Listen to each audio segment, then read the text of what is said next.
الحمد لله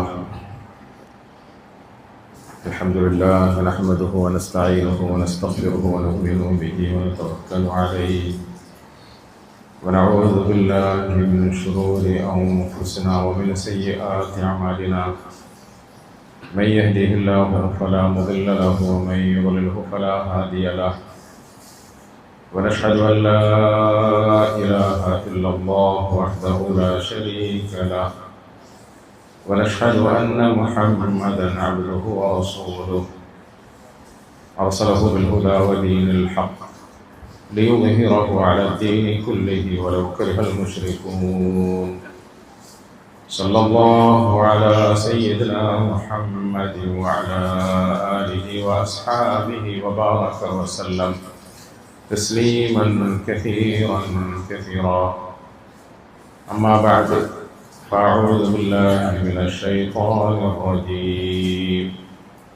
بسم الله الرحمن الرحيم.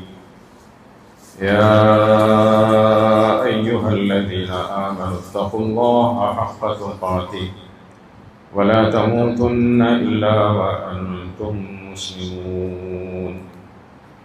وقال تعالى: يا أيها الناس اتقوا ربكم الذي خلقكم من نفس واحدة وخلق منها زوجها وبث منهما رجالا كثيرا ونساء واتقوا الله الذي تساءلون به والأرحام إن الله كان عليكم رقيبا.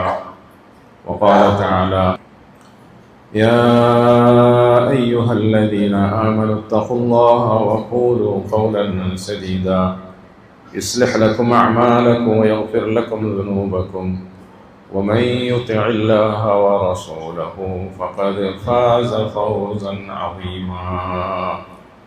صدق الله العظيم. അല്ലാഹു സുബ്ഹാനഹു വ തആല ദീനിൻ്റെ പേരിലുള്ള നമ്മുടെ ഈ സദസ്സിനെ പരിപൂർണമായി കബൂലാക്കുമാറാകട്ടെ. നമ്മുടെ കഴിഞ്ഞകാല ജീവിതത്തിൽ വന്നുപോയ എല്ലാ തെറ്റുകുറ്റങ്ങളെയും അള്ളാഹു നമുക്ക് മാപ്പാക്കി തരുമാറാകട്ടെ. ഇനി ബാക്കിയുള്ള നമ്മുടെ ജീവിതം അള്ളാഹുവിന് പൊരുത്തപ്പെട്ട നിലയിൽ പാപരഹിതമായി കഴിച്ചുകൂട്ടാനുള്ള സൗഭാഗ്യം അള്ളാഹു നമുക്കൊക്കെ നൽകി അനുഗ്രഹിക്കുമാറാകട്ടെ. പ്രിയപ്പെട്ട സഹോദരങ്ങളെ, സന്തുഷ്ടമായ കുടുംബജീവിതത്തെ സംബന്ധിച്ചിട്ട് അള്ളാഹുവിൻ്റെ പരിശുദ്ധ ഗ്രന്ഥം നമുക്ക് പറഞ്ഞു തന്ന, പഠിപ്പിച്ചു തന്ന ചില മാതൃകകളും ഉദാഹരണങ്ങളുമൊക്കെയാണ് ഇന്നലെ നമ്മൾ ഓതി അർത്ഥം വെച്ചത്. നമുക്ക് മനസ്സിന് കുളിർമയേകുന്ന, സന്തോഷം പകരുന്ന, പരസ്പരം താങ്ങും തണലുമായി തീരുന്ന സൗഹൃദപൂർണമായ ഒരു കുടുംബ ജീവിതമുണ്ടാകണം. സ്നേഹസമൃദ്ധമായ ഒരു കുടുംബജീവിതം ഉണ്ടാകണം. ആ കുടുംബത്തിൽ ഒരു പക്ഷേ നമ്മളുടെ ഭൗതികമായ വിഭവങ്ങൾ അല്പം കുറവായി തോന്നിയാലും, സുഖലോലുപതകളും ആഡംബരങ്ങളും സൗകര്യങ്ങളും അല്പം കുറവായി തോന്നിയാലും, വീടകങ്ങളിൽ കഴിയുന്ന മനസ്സുകൾക്ക് ശാന്തി ഉണ്ടാകണം, സമാധാനം ഉണ്ടാകണം, പരസ്പരം സഹകരണം ഉണ്ടാകണം. ഇതൊക്കെ എങ്ങനെ സാധിക്കുമെന്ന് നമ്മളൊക്കെ നന്നായി അന്വേഷിക്കുന്നവരാണ്. കാരണം ഈ പറഞ്ഞ സംഗതികൾ എല്ലാ മനുഷ്യരുടെയും ആഗ്രഹമാണ്, എല്ലാ മനുഷ്യരുടെയും സ്വപ്നമാണ്. മുസ്ലിമുകളുടേത് മാത്രമല്ല, എല്ലാ മനുഷ്യരുടെയും ആഗ്രഹമാണ്. അള്ളാഹു മനുഷ്യനെ സൃഷ്ടിക്കുകയും പോറ്റി വളർത്തുകയും ചെയ്യുന്നവനായ അള്ളാഹു അവൻ്റെ അടിമകളായ മനുഷ്യരുടെ എല്ലാ വികാരങ്ങളെയും നന്നായി അറിയുന്നവനായ അള്ളാഹു ഈ പറഞ്ഞ സന്തോഷത്തെ പൂർണ്ണമാക്കുന്നതിന് പ്രായോഗികമായ നടപടിക്രമങ്ങൾ എന്താണ് എന്ന് നമുക്ക് പഠിപ്പിച്ചു തന്നു. പരിശുദ്ധ ഗ്രന്ഥം, അള്ളാഹുവിൻ്റെ കലാമ്, ഖുർആൻ ഷരീഫ്, അതിൻ്റെ വരികളിലൂടെ അള്ളാഹു നമുക്ക് ഇത്തരം സ്വഭാവ വൈശിഷ്ട്യത്തെ സംബന്ധിച്ചിട്ടും സന്തോഷങ്ങളെ സംബന്ധിച്ചിട്ടും പഠിപ്പിച്ചിട്ടുണ്ട്. ഖുർആനിക വരികളിലൂടെ, ആയാത്തുകളിലൂടെ നിയമങ്ങൾ ഓതിക്കേൾപ്പിക്കുക മാത്രമല്ല, നിയമോപദേശം നടത്തുക മാത്രമല്ല, ആ ഖുർആനിക വചനങ്ങൾ ജീവിതത്തിൽ പ്രാവർത്തികമാക്കിക്കൊണ്ട് നമുക്ക് മുമ്പിൽ മാതൃകയായി നമ്മുടെ ഹബീബായ റസൂൽ സല്ലല്ലാഹു അലൈഹി വസല്ലമയെ അള്ളാഹു നിർത്തിത്തരികയും ചെയ്തു. ഒരു നല്ല വാപ്പയായി എങ്ങനെ ജീവിക്കണമെന്ന് ഫാത്തിമ ബീവി റളിയല്ലാഹു അൻഹ അവരുടെ വാപ്പ നമുക്ക് പഠിപ്പിച്ചു തന്നിട്ടുണ്ട്. ഒരു നല്ല ഉപ്പാപ്പയായി എങ്ങനെ ആയിത്തീരണമെന്ന് ഹസൻ ഹുസൈൻ റളിയല്ലാഹു അൻഹുമയെ പോറ്റി വളർത്തിയ ഉപ്പാപ്പ നമുക്ക് പഠിപ്പിച്ചു തന്നിട്ടുണ്ട്. ഒരു നല്ല ഭർത്താവായി എങ്ങനെ ജീവിക്കണമെന്ന് ഖദീജ ബീവിയുടെയും ഹഫ്സ ബീവിയുടെയും ആയിഷ ബീവിയുടെയും മറ്റു ഉമ്മഹാത്തുൽ മുഅ്മിനീങ്ങളുടെയും പ്രിയങ്കരനായ ഭർത്താവായി മുഹമ്മദ് മുസ്തഫ സല്ലല്ലാഹു അലൈഹി വസല്ലം നമുക്ക് പഠിപ്പിച്ചു തന്നിട്ടുണ്ട്, മാതൃക കാണിച്ചിട്ടുണ്ട്. ഇനി ഒരു നല്ല അമ്മോച്ചനാകേണ്ടത് എങ്ങനെയാണ്? അലിയൻ കറമല്ലാഹു വജ്ഹുവിനെ പോലെ, ഉസ്മാനെ ഖനി റളിയല്ലാഹു അൻഹുവിനെ പോലെയുള്ള തൻ്റെ പ്രിയപ്പെട്ട മക്കളുടെ പുതിയാപ്പളമാരായി ജീവിതത്തിലേക്ക് കടന്നു വന്നവരോടുള്ള പെരുമാറ്റ രൂപങ്ങളിലൂടെ, പെരുമാറ്റ രീതികളിലൂടെ ഒരു നല്ല അമ്മോച്ചനാകേണ്ടത് എങ്ങനെയാണെന്ന് റസൂലുള്ളാഹി സ്വല്ലല്ലാഹു അലൈഹി വസല്ലം നമുക്ക് പഠിപ്പിച്ചു തന്നിട്ടുണ്ട്. ഇനി ഒരു നല്ല പുതിയാപ്പളയാവേണ്ടത് എങ്ങനെയാണ്? ചെറുപ്പം മുതൽക്ക് തന്നെ ഒന്നിച്ച് കളിച്ച് കടന്നിരുന്ന, കളിക്കൂട്ടുകാരനായിരുന്ന, ഇഷ്ടതോഴനായിരുന്ന, ഇഷ്ടഭാജനമായിരുന്ന സിദ്ദീഖുൽ അക്ബർ റളിയല്ലാഹു അൻഹു അവരുടെ പ്രിയപ്പെട്ട പുത്രി ആയിഷയെ വിവാഹം കഴിക്കുകയും റളിയല്ലാഹു അൻഹ ആയിഷയുടെ വാപ്പ എന്ന നിലയിൽ തൻ്റെ അമ്മോച്ചനായി തൻ്റെ പ്രിയപ്പെട്ട സുഹൃത്തിനെ സ്വീകരിക്കുകയും ചെയ്തപ്പോൾ ഒരമ്മോച്ചനെ എങ്ങനെ ആദരിക്കണമെന്ന് അള്ളാഹുവിൻ്റെ റസൂൽ നമുക്ക് പഠിപ്പിച്ചു തന്നു. നല്ല പുതിയാപ്പളയായി എങ്ങനെ അദ്ദേഹത്തോട് വർത്തിക്കണമെന്ന് നമുക്ക് പഠിപ്പിച്ചു.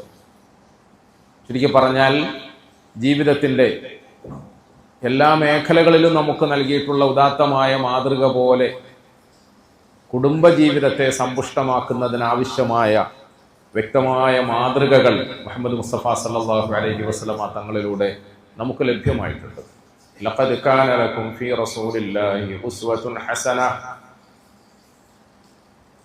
لقد كان لكم في رسول الله أسوة حسنة لمن كان يرجو الله واليوم الآخر وذكر الله كثيرا ولما رأى المؤمنون الأحزاب قالوا هذا ما وعدنا الله ورسوله وصدق الله ورسوله وما زادهم إلا إيمانا وتسليما لقد كان لكم في رسول الله أسوة حسنة.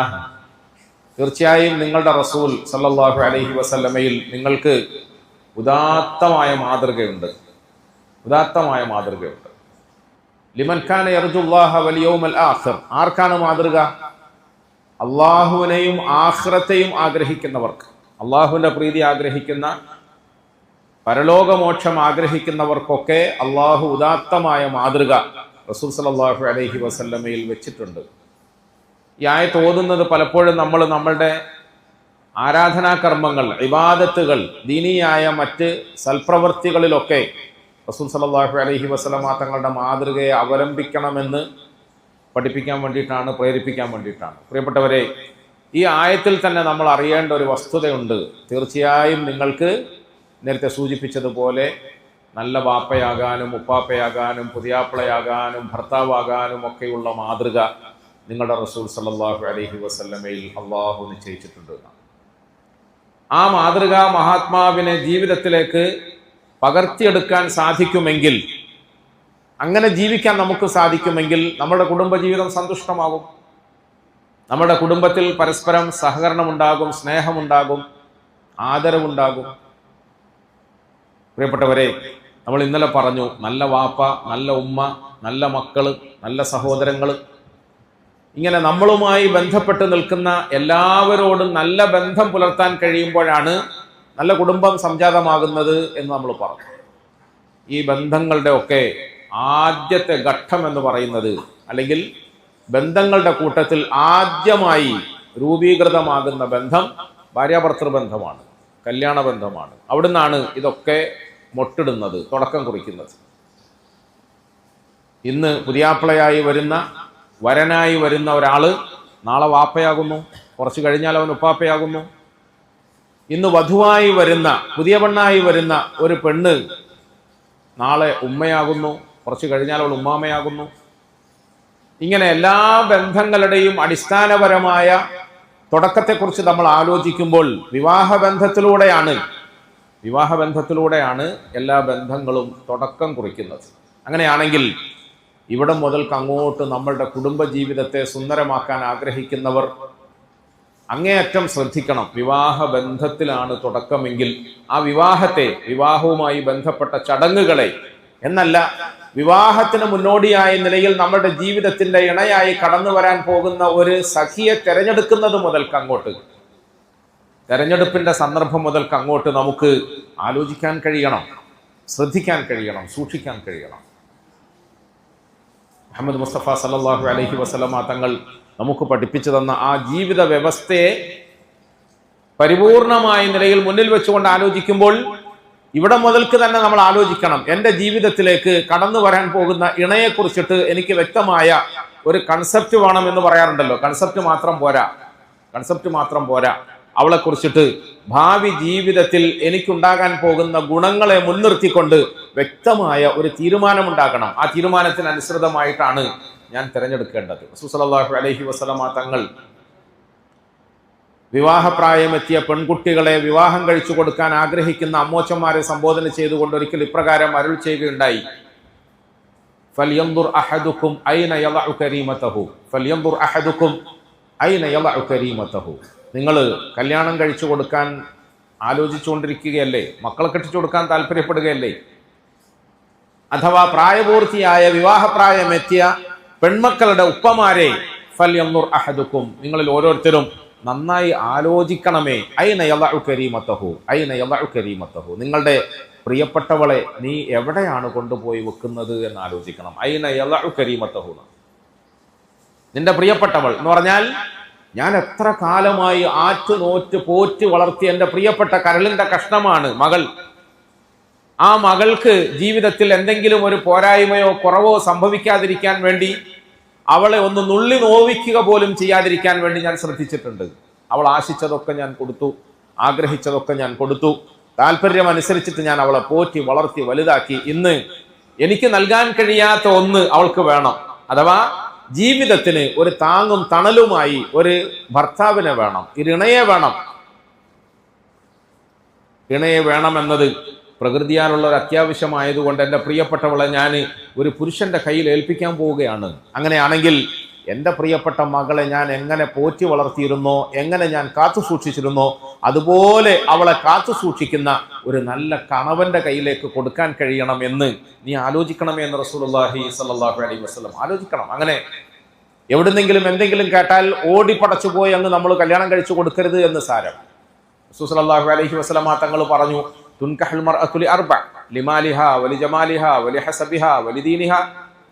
സഹാബാക്കളെ, സഹോദരങ്ങളെ, മുസ്ലിമീങ്ങളെ, സാധാരണഗതിയിൽ മനുഷ്യർക്കിടയിൽ വിവാഹാലോചന നടക്കുമ്പോൾ ആളുകളൊക്കെ മാനദണ്ഡമാക്കാറുള്ളത്, അളവുകോലാക്കാറുള്ളത്, തെരഞ്ഞെടുപ്പിന് വേണ്ടിയിട്ട് അവർ നിബന്ധനയായി നിശ്ചയിക്കാറുള്ളത്, അല്ലെങ്കിൽ അതിൽ പ്രേരകമായി കടന്നു വരാറുള്ളത് ചിലപ്പോൾ ഇണയുടെ സമ്പത്തായിരിക്കും, അല്ലെങ്കിൽ ഇണയുടെ സൗന്ദര്യമായിരിക്കും, അല്ലെങ്കിൽ ഇണയുടെ വലിയ പാരമ്പര്യം. ഇങ്ങനെ പലതും നോക്കിയിട്ടാണ് ആളുകൾ വിവാഹം കഴിക്കുക. പക്ഷെ നിങ്ങൾ അങ്ങനെ ആകരുത് എന്ന് റസൂൽ സല്ലല്ലാഹു അലൈഹി വസല്ലം എന്ന് പറഞ്ഞാൽ, സമ്പത്ത് നോക്കണ്ട എന്ന അർത്ഥത്തിലല്ല, സൗന്ദര്യം നോക്കണ്ട എന്നുള്ള അർത്ഥത്തിലല്ല, കുടുംബം നോക്കണ്ട എന്നുള്ള അർത്ഥത്തിലല്ല. ചിലപ്പോൾ ചില ആളുകൾക്ക് നാട്ടിലെ വലിയ പ്രമുഖമായ ഒരു തറവാട്ടിൽ നിന്നും ആലോചന വന്നു. എനിക്ക് സ്വപ്നം പോലും കാണാൻ കഴിയാത്ത, ചിന്തിക്കാൻ പോലും കഴിയാത്ത ഒരിടത്തേക്ക് എന്നെ പുതിയാപ്പിളയാക്കാൻ വേണ്ടിയിട്ട് അവർ ആലോചിക്കുന്നു എന്ന് കേട്ടപ്പോൾ പിന്നെ ഞാൻ എല്ലാം മറന്നങ്ങ് മുഖം കുത്തി വീണു എന്ന് പറയാറില്ലേ, മുഖം കുത്തി വീണു. അങ്ങനെ ഒരു തറവാടിത്വത്തിന്റെ മഹത്വത്തെ മാത്രം മുന്നിൽ കണ്ടുകൊണ്ട് നീ ഒരിക്കലും വിവാഹ ബന്ധത്തിൽ ഏർപ്പെടരുത്. അതുപോലെ തന്നെ ഒരു സാമ്പത്തികമായ വലിപ്പവും മാഹാത്മ്യവും കണ്ടുകൊണ്ട് ആ പണത്തിൽ മനസ്സ് വെച്ചുകൊണ്ട് കൊതിമൂത്തുകൊണ്ട് നീ ഒരിക്കലും വിവാഹിതനാകരുത്. അത് ആണ് പെണ്ണിനെ കഴിക്കുന്നതാണെങ്കിലും ശരി, പെണ്ണ് ആണിനെ കഴിക്കുന്നതാണെങ്കിലും ശരി, ബാഹ്യമായ ആകർഷക വസ്തുക്കളുടെ പേരിൽ മാത്രം ഒരു പരസ്പര ബന്ധത്തെ നിങ്ങൾ പടുത്തുയർത്തരുത് എന്ന് പരിശുദ്ധ റസൂൽ സല്ലല്ലാഹു അലൈഹി വസല്ലം പഠിപ്പിക്കുക. അതുപോലെ തന്നെ സൗന്ദര്യത്തിന്റെ പേരിൽ വീണുപോകരുത് എന്ന് റസൂൽ സല്ലല്ലാഹു അലൈഹി വസല്ലം പറഞ്ഞു. സൗന്ദര്യം വേണം, സൗന്ദര്യം നോക്കണം. ഞാനിത് പറയുമ്പോൾ തിരുത്തി പറയുന്നത് പരിശുദ്ധ ശരീഅത്തിൽ അങ്ങനത്തെ തീരുമാനങ്ങളൊന്നുമില്ല. ഞാൻ കഴിക്കാൻ പോകുന്ന പെണ്ണിന് ഞാൻ നേരിട്ട് കാണുകയും കണ്ട് എൻ്റെ മനസ്സ് ഇഷ്ടപ്പെടുകയും ചെയ്താൽ മാത്രമേ ഞാൻ വിവാഹം കഴിക്കാൻ പാടുള്ളൂ. ഞാൻ പെണ്ണ് കാണുമ്പോൾ ആ പെണ്ണിനെ എനിക്കിഷ്ടപ്പെടണം, അതുപോലെ തന്നെ എന്നെ പെണ്ണിനും ഇഷ്ടപ്പെടണം. അങ്ങനെയല്ലേ നിങ്ങളുടെ നാട്ടിലും ഉണ്ട്. നമ്മുടെ കണ്ണൂരൊക്കെ വലിയ മുളിക്കുക എന്ന് പറയുന്ന ഒരു സിസ്റ്റം ഇല്ലേ? വലിയ മുളിക്കുക, എന്താ വലിയ മുളിക്കുക എന്ന് പറഞ്ഞാൽ അതൊരു ചടങ്ങായിട്ടാണ് ഇപ്പോൾ നമ്മൾ കണക്കാക്കുന്നത്. മുക്രിക്കാൻ്റെ ഒരു ഡ്യൂട്ടി ആയിട്ട് വിവാഹത്തിന് മുന്നോടിയായി നടക്കുന്ന ഒരു ചടങ്ങല്ല പ്രിയപ്പെട്ടവരെ. നമ്മളൊക്കെ തെറ്റിദ്ധരിക്കരുത്. പരിശുദ്ധ ഇസ്ലാം ഒരിക്കലും പ്രാകൃതമായ അടിച്ചേൽപ്പിക്കൽ ഒന്നും നടത്തിയിട്ടില്ല. മനുഷ്യന്റെ മനസ്സിനിണങ്ങുന്ന നിലയിൽ അവന്റെ ജീവിതത്തെ സുഖകരമാക്കാൻ വേണ്ടിയിട്ട് അനുവദനീയമായ മേഖലകളിലൊക്കെ അവന് അനുമതി നൽകിയിട്ടുണ്ട്.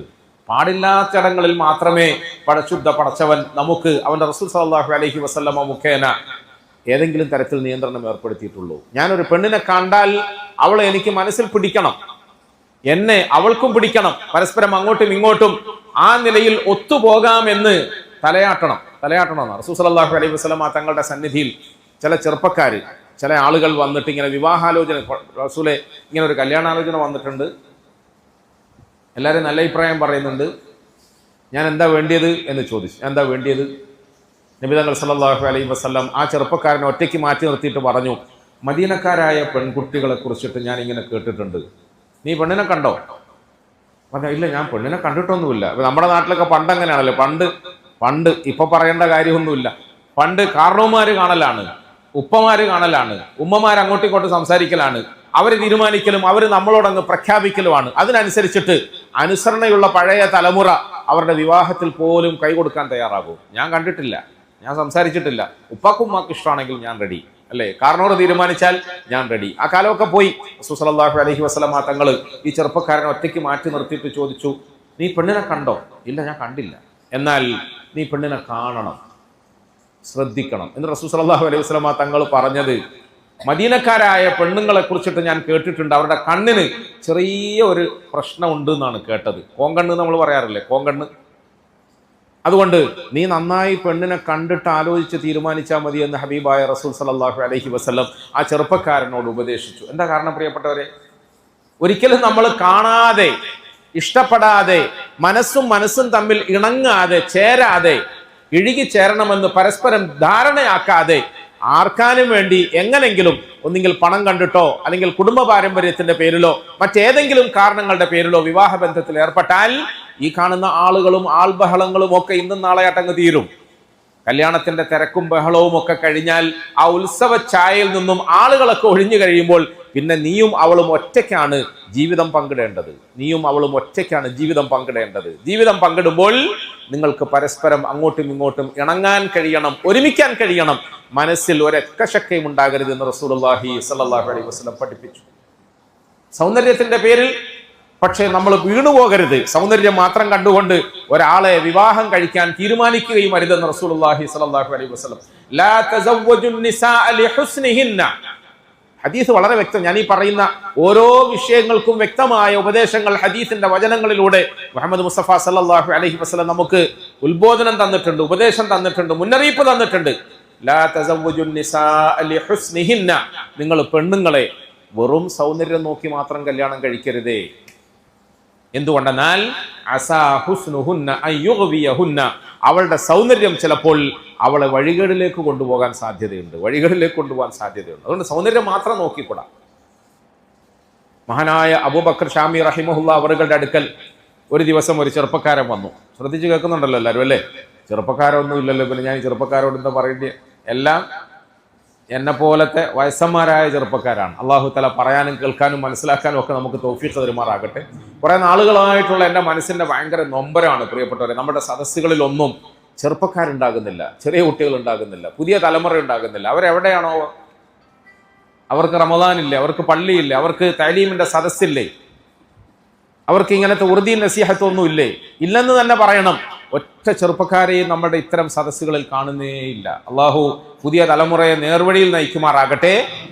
ഇന്ന് നമ്മളുടെ പുതിയ തലമുറ സഞ്ചരിക്കുന്നത് എങ്ങോട്ടാണ് എന്ന് ചിന്തിക്കുമ്പോൾ നമുക്ക് വല്ലാത്ത മനോവേദന ഉണ്ടാകുന്നു, നൊമ്പരമുണ്ടാകുന്നു. അവരാരും നമ്മുടെ വെളിപ്പുറത്തില്ല, നമ്മുടെ റേഞ്ചിലില്ല, അവരുടെ റേഞ്ച് ഒന്ന് വേറെയാണ്. അള്ളാഹു നമ്മുടെ കുഞ്ഞുങ്ങളെ നന്നാക്കി തരുമാറാകട്ടെ. വെറുതെ അതിനെക്കുറിച്ചിട്ട് ഞാനിങ്ങനെ പ്രസംഗിച്ച് വാചാലമായതുകൊണ്ടോ കുറ്റപ്പെടുത്തിയത് കൊണ്ടോ ഒന്നും കാര്യമില്ലല്ലോ. ഇന്നലെ ഞാനിവിടെ പ്രസംഗിക്കാൻ വേണ്ടി ഒന്ന് ഓഫീസിലിരിക്കുമ്പോൾ പലരും പല കാര്യങ്ങളും പറഞ്ഞ കൂട്ടത്തിൽ ഇവിടുത്തെ ഭാരവാഹികളായ ബഹുമാന്യരായ ചിലർ പറഞ്ഞപ്പോൾ മയക്കുമരുന്നിനെ കുറിച്ച് നന്നായി പറയണമെന്ന് പറഞ്ഞു.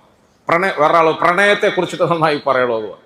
ഒളിച്ചോട്ടത്തെക്കുറിച്ച് നന്നായി. ആകെ ഒരു 5-10 മിനിറ്റേ ഞാൻ ഓഫീസിൽ ഇരുന്നുള്ളൂ. ഇവിടുത്തെ പ്രധാനികളായ എൻ്റെ ബഹുമാന്യരായ ആളുകൾ സംസാരിക്കുന്നതിനിടയിൽ പ്രിയപ്പെട്ടവരെ, ഞാനിങ്ങനെ കയറി ഇരുന്നിട്ട് സദസ്സിനെ ഇങ്ങനെ മൊത്തം വീക്ഷിച്ചു. ഞാൻ മയക്കുമരുന്നിനെ കുറിച്ചിട്ട് ഈ സദസ്സിനോട് എന്താ പറയേണ്ടത്? പിന്നെ ഇടയ്ക്ക് 1-2 വാക്കൊക്കെ പറഞ്ഞു, നിങ്ങൾ ശ്രദ്ധിച്ചിട്ടുണ്ടാവും. കാരണം എന്നെ ഏൽപ്പിച്ച ആ സഹോദരൻ കസേരയിൽ ഇരുന്ന് ഇങ്ങനെ നോക്കുന്നുണ്ട്. അപ്പം ഞാൻ ഒരു വാക്ക് പറഞ്ഞില്ലെങ്കിൽ അദ്ദേഹത്തിന് വിഷമം തോന്നില്ല, അതുകൊണ്ട് പറഞ്ഞു. പ്രണയവിവാഹത്തെക്കുറിച്ചിട്ട് ഞാനിപ്പോൾ ആരോടാ പറയേണ്ടത്? ഒളിച്ചോട്ടത്തെക്കുറിച്ച് ഞാൻ ആരോടാ പറയേണ്ടത്? വെറുതെ ഞാനിങ്ങനെ പറഞ്ഞ് വികാരം തീർക്കലാണോ? ഞാൻ പറഞ്ഞിട്ട് എൻ്റെ വികാരം തീർക്കലാണോ? പ്രിയപ്പെട്ടവരെ, നമ്മുടെ സമുദായത്തിൻ്റെ ഇന്നത്തെ ഈ ദുരവസ്ഥയെക്കുറിച്ചിട്ട് നമ്മൾ അങ്ങേയറ്റം മനോനൊമ്പരത്തോടു കൂടി ചിന്തിക്കണം. വെറും ചിന്തിച്ചാൽ പോരാ, പ്രവർത്തിക്കണം, ഉണരണം. നമ്മളിങ്ങനെ പള്ളിയിൽ ഇരുന്നു കൊണ്ട് ഭാഷണ പ്രകമ്പനം മാത്രം നടത്തിയത് കൊണ്ട് കാര്യമില്ല. നമ്മളിൽ നിന്നും അകന്നുകൊണ്ടിരിക്കുന്ന ഈ സമുദായത്തിലെ പുതിയ ഇളം തലമുറകളിലേക്ക് ഇറങ്ങിച്ചെന്ന് അവരെ തോളിൽ കൈയിട്ട് അവരെയും കൂട്ടിയിട്ട് വരണം ഇനി നിസ്കരിക്കാൻ. ഞാൻ കാമ്പസാറിൽ 10-15 ദിവസത്തെ പ്രഭാഷണം സമാപിക്കുമ്പോൾ അവിടുത്തെ കമ്മിറ്റിക്കാരോട് കുറച്ച് ശക്തമായ ഭാഷയിൽ ഞാൻ പറഞ്ഞു. എനിക്ക് കുറച്ച് സ്വാധീനമുള്ള കമ്മിറ്റിയാണല്ലോ, ഞാൻ 15 വർഷം നിരന്തരമായി ഖുതുബ ഓതിയ പള്ളിയാണ്. ഞാൻ അവരോട് പറഞ്ഞു, നിങ്ങളിങ്ങനെ കുറച്ച് പ്രസിഡന്റുമാരും ട്രഷറർമാരും സെക്രട്ടറിമാരുമായിട്ട് വയസ്സുമൂത്ത ആളുകൾ ഇവിടെ ഇരുന്ന് പള്ളി ഭരിച്ചുകൊണ്ടിരിക്കുക. എന്നിട്ട് പള്ളിയെക്കുറിച്ചിട്ട് കുറേ വിഷമങ്ങളും പ്രയാസങ്ങളും സാമ്പത്തിക പരാധീനതകളും ഒക്കെ എന്നോട് പറയുക. നമ്മളിങ്ങനെ പള്ളിയും കെട്ടിപ്പിടിച്ചുകൊണ്ട് പഴയ തലമുറ ഇവിടെ തന്നെ കഴിഞ്ഞുകൂടുക. നമ്മളുടെ പിന്നിൽ പുതിയ തലമുറയിൽ നിന്നും ഒരാളും ഇങ്ങോട്ട് കടന്നു വരാത്ത ഒരു ദുഃഖവാർത്തയ്ക്ക് നമ്മൾ നേതൃത്വം നൽകുക. ആരാ പ്രസിഡന്റ്, ആരാ സെക്രട്ടറി? പ്രസിഡന്റും സെക്രട്ടറിയും ട്രഷറും പോലെയുള്ള മുതിർന്ന കസേരകളിൽ മുതിർന്ന ആളുകൾ ഇരിക്കട്ടെ. പക്ഷെ അവരവിടെ ഇരുന്നു കൊണ്ട് പ്രിയപ്പെട്ടവരെ, നമ്മുടെ പുതിയ തലമുറയെ കൊണ്ട് പള്ളിയുമായി ബന്ധപ്പെട്ട ദീനീയായ കർമ്മങ്ങൾ നിയന്ത്രിച്ച് പഠിപ്പിക്കണം. അവരെ ഇതിലേക്ക് നമ്മൾ അടുപ്പിക്കണം. അവരെ നമ്മൾ നിർബന്ധമായും അവരുടെ തലയിൽ ചുമതലകൾ കൊടുക്കണം, ഉത്തരവാദിത്തങ്ങൾ കൊടുക്കണം. അസ്ർ നമസ്കാരത്തിന് ശേഷം ഇവിടെ തഅലീമ് നടക്കുന്നുവെങ്കിൽ ആ തഅലീമിൽ വന്നിരിക്കാൻ അവരെ നിർബന്ധിക്കണം, അതിന് പ്രേരിപ്പിക്കണം, അതിനവരെ തൽപരരാക്കണം. അസ്ർ നമസ്കാരത്തിന് ശേഷം തഅലീമ് കഴിഞ്ഞിട്ട് അവർ കയ്യിലുള്ള പാള പോലത്തെ മൊബൈലും തോണ്ടിക്കൊണ്ട് എങ്ങോട്ടെങ്കിലും അങ്ങ് പോയാൽ പോരാ. ഇവിടെ നടക്കുന്ന ഇഫ്താറിന്റെ പരിപാടികളിൽ അവരെ പങ്കെടുപ്പിക്കണം. നമ്മുടെ പുതിയ തലമുറയെ കൊണ്ട് നിങ്ങൾ പണിയെടുപ്പിക്കണം. പ്രിയപ്പെട്ടവരെ, പള്ളിയും മദ്രസയും യതീംഖാനയും അതുപോലെയുള്ള ദീനിയായ സ്ഥാപനങ്ങളും പഴയ കാലത്തെ തലമുറകൾ ഇങ്ങനെ നിയന്ത്രിച്ചു കൊണ്ടുപോകുക മാത്രമല്ല വേണ്ടത്. നിങ്ങൾക്ക് ശേഷം, നമുക്ക് ശേഷം ഒരു തലമുറ ഇവിടെ ഇതൊക്കെ പരിപാലിക്കാൻ ഉണ്ടാകണം. അള്ളാഹു എനിക്ക് നിങ്ങൾക്കും അമൽ ചെയ്യാൻ തൗഫീഖ് തരുമാറാകട്ടെ. അഥവാ ഞാനും നിങ്ങളും അതിനെക്കുറിച്ചിട്ട് ഗൗരവതരമായ നിലയിൽ ചിന്തിക്കുന്നില്ലെങ്കിൽ നാളെ പിറ്റേന്ന് നമ്മുടെ ഈ സ്ഥാപനങ്ങളൊക്കെ അനാഥമാകും. അള്ളാഹു കാത്തിരക്ഷിക്കുമാറാകട്ടെ. ഈ സ്ഥാപനങ്ങളൊക്കെ അനാഥമാകും. ഇന്നിപ്പം മറ്റ് സംസ്ഥാനങ്ങളിൽ നിന്നും കുറച്ച് ആളുകൾ ജോലി തേടി നമ്മുടെ നാട്ടിലേക്ക് വന്നതുകൊണ്ട് തൽക്കാലം നമ്മളൊക്കെ വിചാരിക്കുന്നത് പള്ളി പരിപാലിക്കാൻ, ഇമാമത്ത് നിൽക്കാനും മുക്രിപ്പണിയെടുക്കാനും പള്ളി പരിപാലിക്കാനും വൃത്തിയാക്കാനും ഒക്കെ നമുക്ക് ശമ്പളം കൊടുത്ത ആളെ കിട്ടുമല്ലോ എന്നാണ്. അതിനൊക്കെ ഒരു പരിധി ഉണ്ടാവും കേട്ടോ, അതിനൊക്കെ ഒരു പരിധി ഉണ്ടാവും. നമ്മൾ അങ്ങനെ അന്യസംസ്ഥാനക്കാരായ തൊഴിലാളികളെ ആസ്പദിച്ചുകൊണ്ട് നമ്മുടെ പള്ളിയെയും മദ്രസയെയും വേണ്ടതുപോലെ പരിപാലിക്കുന്നതിൽ ശ്രദ്ധിക്കാതിരുന്നാൽ വരുന്ന തലമുറയുടെ അവസ്ഥാവിശേഷം എന്താകുമെന്ന് നമ്മൾ ഭയപ്പെടണം. അള്ളാഹു കാത്തിരക്ഷിക്കുമാറാകട്ടെ. പ്രിയപ്പെട്ടവരെ, നമ്മൾ ഉത്തരവാദിത്തങ്ങളിലേക്ക് നമ്മുടെ കുട്ടികളെ കൊണ്ടുവരണം. അവർക്ക് പണി കൊടുക്കണം. ഇപ്പൊ മയക്കുമരുന്നിനെ കുറിച്ച് പറയാൻ പറഞ്ഞില്ലേ? മയക്കുമരുന്ന് നമ്മുടെ നാട്ടിൽ ഇത്രയേറെ വ്യാപിച്ചതിന്റെ പിന്നിൽ അടിസ്ഥാനപരമായ കാരണം എന്താണ് എന്ന് അന്വേഷിച്ചപ്പോൾ 3 കാരണങ്ങളാണുള്ളത്. ഒന്നാമത്തത് തൊഴിലില്ലായ്മയാണ്. എന്താ തൊഴിലെന്ന് ചോദിച്ചാൽ പ്രത്യേകിച്ച് തൊഴിലൊന്നുമില്ല. തൊഴിലില്ലാത്തത് കൊണ്ടാണ് മണിക്കൂറുകളോളം ഈ മൊബൈലിൽ കളിക്കാൻ അവന് സാധിക്കുന്നത്. തൊഴിലില്ലാത്തത് കൊണ്ടാണ് അവൻ ഇങ്ങനെ ചങ്ങാതിമാരോടൊപ്പം അങ്ങും ഇങ്ങുമൊക്കെ കറങ്ങി നടക്കാൻ കഴിയുന്നത്, പീഡിയക്കോലായിക്കൽ നിൽക്കാൻ കഴിയുന്നത്, ബീച്ച് സൈഡിൽ നിൽക്കാൻ കഴിയുന്നത്, തെരുവോരങ്ങളിൽ നിൽക്കാൻ കഴിയുന്നത്, പാതിരാത്രി ആയാലും വീട്ടിലേക്ക് മടങ്ങാൻ കഴിയാത്തത്. അവൻ എന്താ ആകെ പണിയുള്ളത്? ആകെ ഒരു ദിവസത്തിൽ ഒരു ഷവർമയും ഒരു ഷേക്കും കിട്ടണം. അങ്ങനെയാണ് സാധാരണക്കാരായ ആളുകളുടെ ഒരു ഷവർമയും ഒരു ഷേക്കും കിട്ടണം. അത് കിട്ടുന്നത് വരെ, അത് കിട്ടാനുള്ള സമ്പത്ത്, അത് കിട്ടാനുള്ള സൗകര്യം, അത് കിട്ടാനുള്ള സമയം വരെ അവൻ റോട്ടുമേൽ ഇങ്ങനെ കറങ്ങി നടക്കും. പ്രിയപ്പെട്ടവരെ, നല്ല സമുദായത്തെ കുറിച്ചിട്ട് ഞാൻ മോശം പറയേണ്ടെന്ന് വിചാരിച്ചിട്ടാണ്. ഇന്ന് ഒരു ഷേക്കും ഒരു ഷവർമയും കൊണ്ട് മാത്രം തൃപ്തിപ്പെടുന്ന സമുദായമല്ല പുതിയ തലമുറയിൽ നമുക്ക് കാണാൻ കഴിയുന്നത്. അതിൻ്റെ അപ്പുറത്തേക്ക് പലതും പലതും പലതും പലതും അള്ളാഹു കാത്തുരക്ഷിക്കുമാറാകട്ടെ. ഇങ്ങനെ കറങ്ങി നടക്കുന്ന നമ്മുടെ സമുദായത്തിലെ പുതിയ തലമുറയ്ക്ക് തൊഴിലില്ലായ്മയാണ് ഏറ്റവും വലിയ പ്രശ്നം. തൊഴിലില്ലായ്മ. നമ്മുടെയൊക്കെ ചെറുപ്പത്തിൽ നമ്മൾ ചെയ്ത അധ്വാനം, നമ്മൾ ചെയ്ത പണി, നമ്മൾ ചെയ്ത തൊഴിൽ, അത് എത്ര പ്രയാസകരമായിരുന്നു, ഭാരമുള്ളതായിരുന്നു.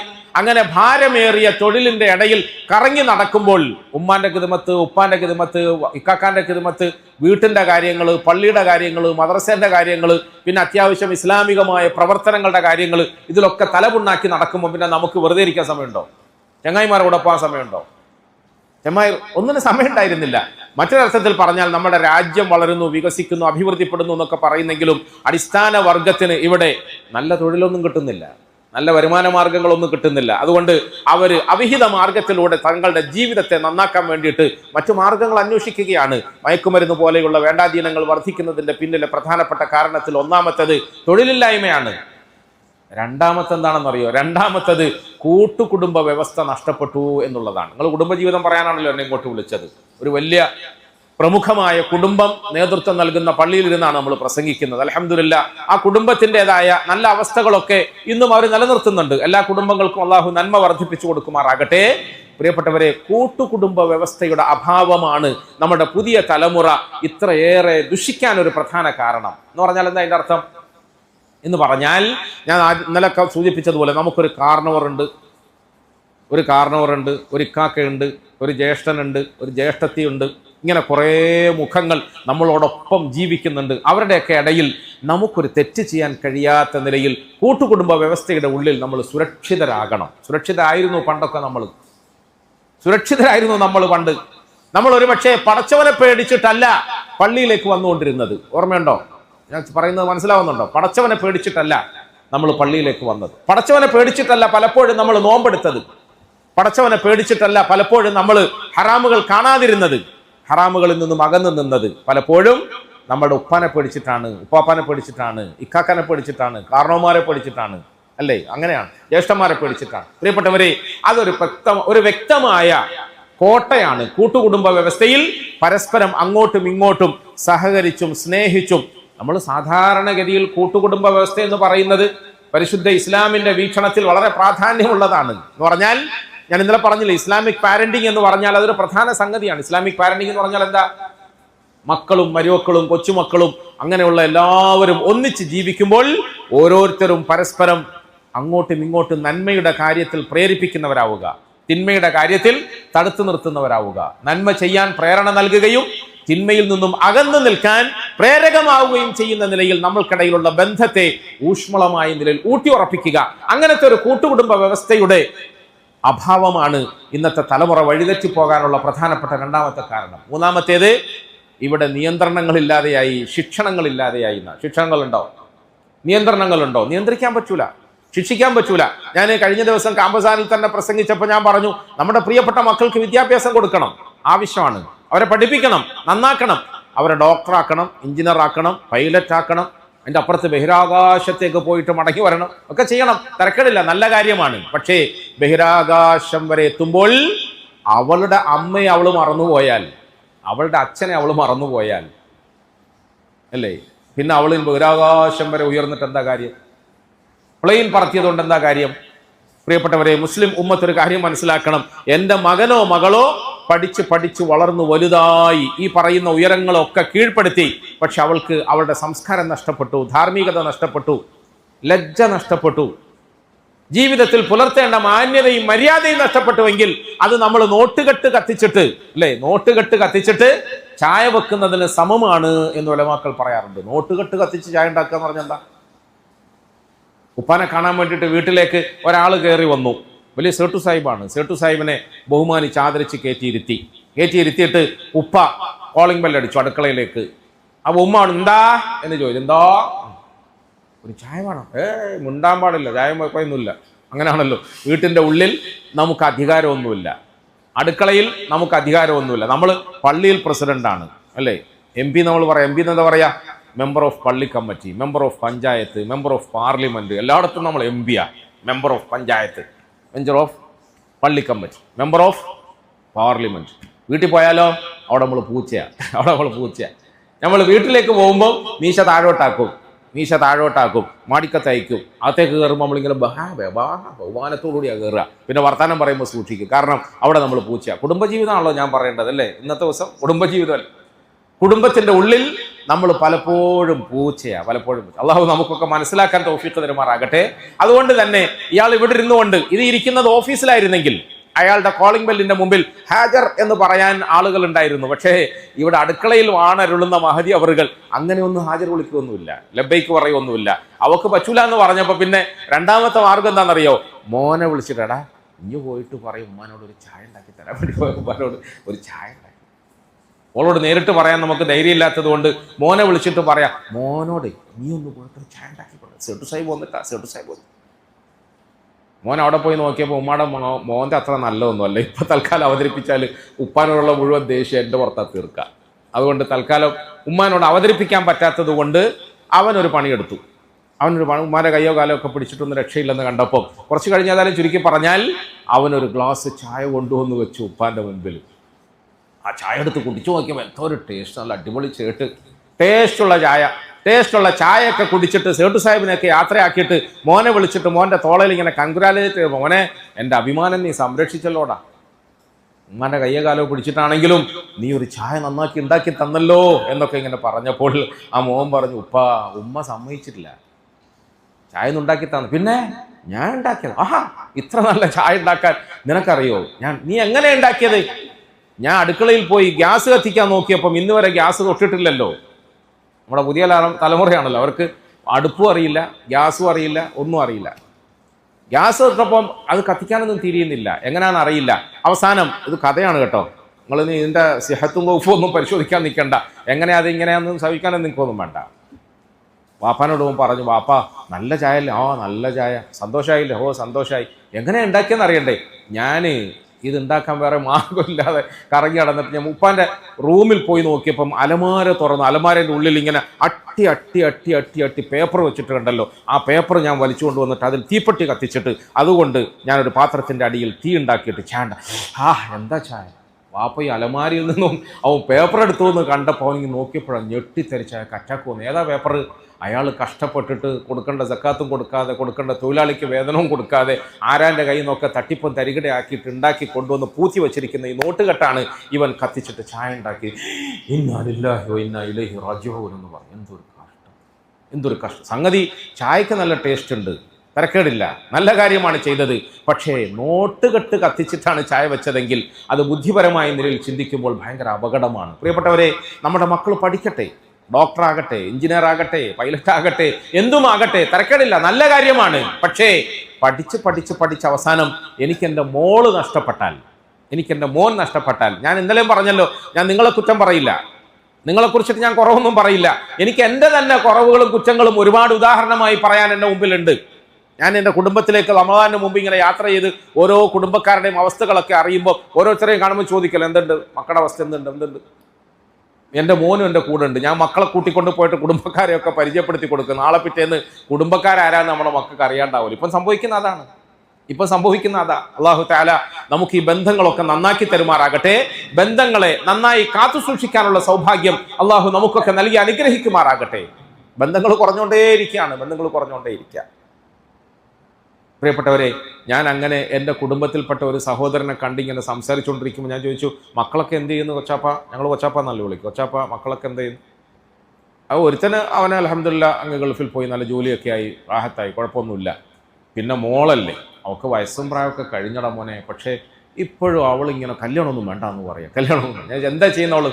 ഓള് അക്കൗണ്ട്സൊക്കെ കംപ്ലീറ്റ് ചെയ്തു, നല്ലൊരു ജോലിയൊക്കെ കിട്ടാൻ സാധ്യത ഉണ്ടായിരുന്നു. പക്ഷേ അതിൽ നിന്നൊന്നും അവൾക്ക് മനസ്സ് താല്പര്യമില്ല. എന്നിട്ട് അവൾ ഫിലിം ആർട്ടിസ്റ്റായിട്ട് വർക്ക് ചെയ്യാണ് ഇപ്പോൾ. എവിടെ? എറണാകുളം. ഫിലിം ആർട്ടിസ്റ്റായിട്ട് വർക്ക് ചെയ്യുക. ഭയങ്കര കാര്യമായിപ്പോയി, നല്ല കാര്യമായി. ആകെ ഒരു മോനും ഒരു മോളേ ഉള്ളൂ. ഒരു മോനും ഒരു മോളെയും ഇത്രയും കഷ്ടപ്പെട്ട് പോറ്റി വളർത്തി പഠിപ്പിച്ച് അവൾക്ക് നല്ല തൊഴിൽ കിട്ടാനുള്ള ഒരു വിദ്യാഭ്യാസം കൊടുത്തു. പക്ഷേ അവൾ ആ വിദ്യാഭ്യാസത്തിന്റെ ഇടയിൽ, വിദ്യാഭ്യാസം എന്ന് പറഞ്ഞാൽ എന്താ അതിൻ്റെ അർത്ഥം? വിദ്യുത് ശക്തി എന്ന് പറയാറില്ലേ? വിദ്യുത് ശക്തി മലയാളത്തിൽ വിദ്യുത് ശക്തി, വിദ്യുത് അധികം ശക്തി സമം വിദ്യുത് ശക്തി എന്നാണ് എന്ന് പറയുന്നത് പോലെ വിദ്യ അധികം ആഭാസം സമം വിദ്യാഭാസം എന്നാണ് നമ്മളൊക്കെ ഇന്ന് പഠിച്ച് പ്രാവർത്തികമാക്കിക്കൊണ്ടിരിക്കുന്ന ഫിലോസഫി. അതാണ് നമ്മൾ പഠിച്ചു. വിദ്യയിലൂടെ നമുക്ക് കിട്ടുന്നത് ആഭാസമാണ്, വിദ്യയിലൂടെ നമുക്ക് കിട്ടുന്നത് ആഭാസമാണ്. നമ്മൾ നമ്മുടെ പ്രിയപ്പെട്ട കുഞ്ഞുങ്ങളെ കൊണ്ട് ഏൽപ്പിച്ചത് ഡോക്ടറാക്കാനാണ്, എഞ്ചിനീയറാക്കാനാണ്, അക്കൗണ്ടന്റ് ആക്കാനാണ്. പക്ഷേ തിരിച്ചു വരുന്നത് ഏത് കൊലത്തിലാ? ഞാൻ അദ്ദേഹത്തോട് അദ്ദേഹത്തിന്റെ വാക്കുകൾക്ക് വേണ്ടി കാതോർത്ത് കാത്തിരുന്നു. സ്വാഭാവികമായും എറണാകുളത്ത് ഇപ്പം പറഞ്ഞ പുതിയ തൊഴിലിലാണ് അവളുള്ളത്. അവളുടെ ഫാഷൻ അതാണ് അവൾക്ക് വേണ്ടെന്നാ പറയുന്നത്. അപ്പൊ രണ്ടാമത് അതിന്റെ അർത്ഥം എന്നറിയോ? അതുകൊണ്ട് തന്നെ അവളിപ്പം കല്യാണേ വേണ്ടെന്നാ പറയുക. കല്യാണം വേണ്ട. അതാണ് സംഭവിച്ചുകൊണ്ടിരിക്കുന്നത്. പുതിയ തലമുറയിലെ പെൺകുട്ടികൾക്കേ ഉള്ളൂ, ആൺകുട്ടികൾക്ക് അങ്ങനെയൊന്നും ഉണ്ടെന്ന് എനിക്ക് തോന്നുന്നില്ല. ആൺകുട്ടികൾക്ക് പെണ്ണിനെ കിട്ടാത്ത പ്രശ്നമാണ് ഇന്നത്തെ പുതിയ തലമുറയിലെ ഏറ്റവും വലിയ പ്രശ്നം. പ്രിയപ്പെട്ടവരെ, നമ്മുടെ മക്കള് വളരട്ടെ, പഠിക്കട്ടെ, നന്നാകട്ടെ. അതിനൊന്നും ആരും എതിരൊന്നും അല്ല. മൂല്യമാർ ഇങ്ങനെ അതിനെ എതിർക്കുകയാണെന്ന് ആരും തെറ്റിദ്ധരിക്കുകയും വേണ്ട. മൂല്യമാർക്ക് അതിലൊന്നും അസൂയയില്ല. നിങ്ങൾ വിചാരിക്കേണ്ട നിങ്ങളുടെ മക്കൾ പഠിച്ച് വലുതായി നല്ലൊരു ഡോക്ടർ ആകുന്നതിന്റെ പേരിൽ അസൂയ മൂത്തിട്ട് കസേരയിൽ ഇരുന്നിട്ട് ഇങ്ങനെ പ്രസംഗിക്കുക ഒന്നും അല്ല. പിന്നെന്താണെന്നറിയോ? നമ്മുടെ മക്കളായ നിലയിൽ തന്നെ നമ്മുടെ കൈകളിൽ ഒതുങ്ങിക്കിട്ടുമെന്ന് ഉറപ്പുണ്ടെങ്കിൽ ഏത് വിദ്യയും നമ്മുടെ മക്കൾക്ക് കൊടുക്കാം. പക്ഷേ നമ്മുടെ മക്കളായി കിട്ടണം. നമ്മുടെ മക്കളായി കിട്ടണം. അള്ളാഹു നമ്മുടെ മക്കളെ നല്ലവരാക്കി തെരുമാറാകട്ടെ. ഞാൻ പറഞ്ഞു വന്നത്, മഹാനായ ആ സൂഫി പണ്ഡിതന്റെ അടുക്കൽ ഒരു ചെറുപ്പക്കാരൻ വന്നിട്ട് പറഞ്ഞു, ഞാൻ നിങ്ങളുടെ മകളുമായി പ്രണയത്തിലാണ്, ഞാൻ നിങ്ങളുടെ മകളെ പ്രേമിക്കുന്നു.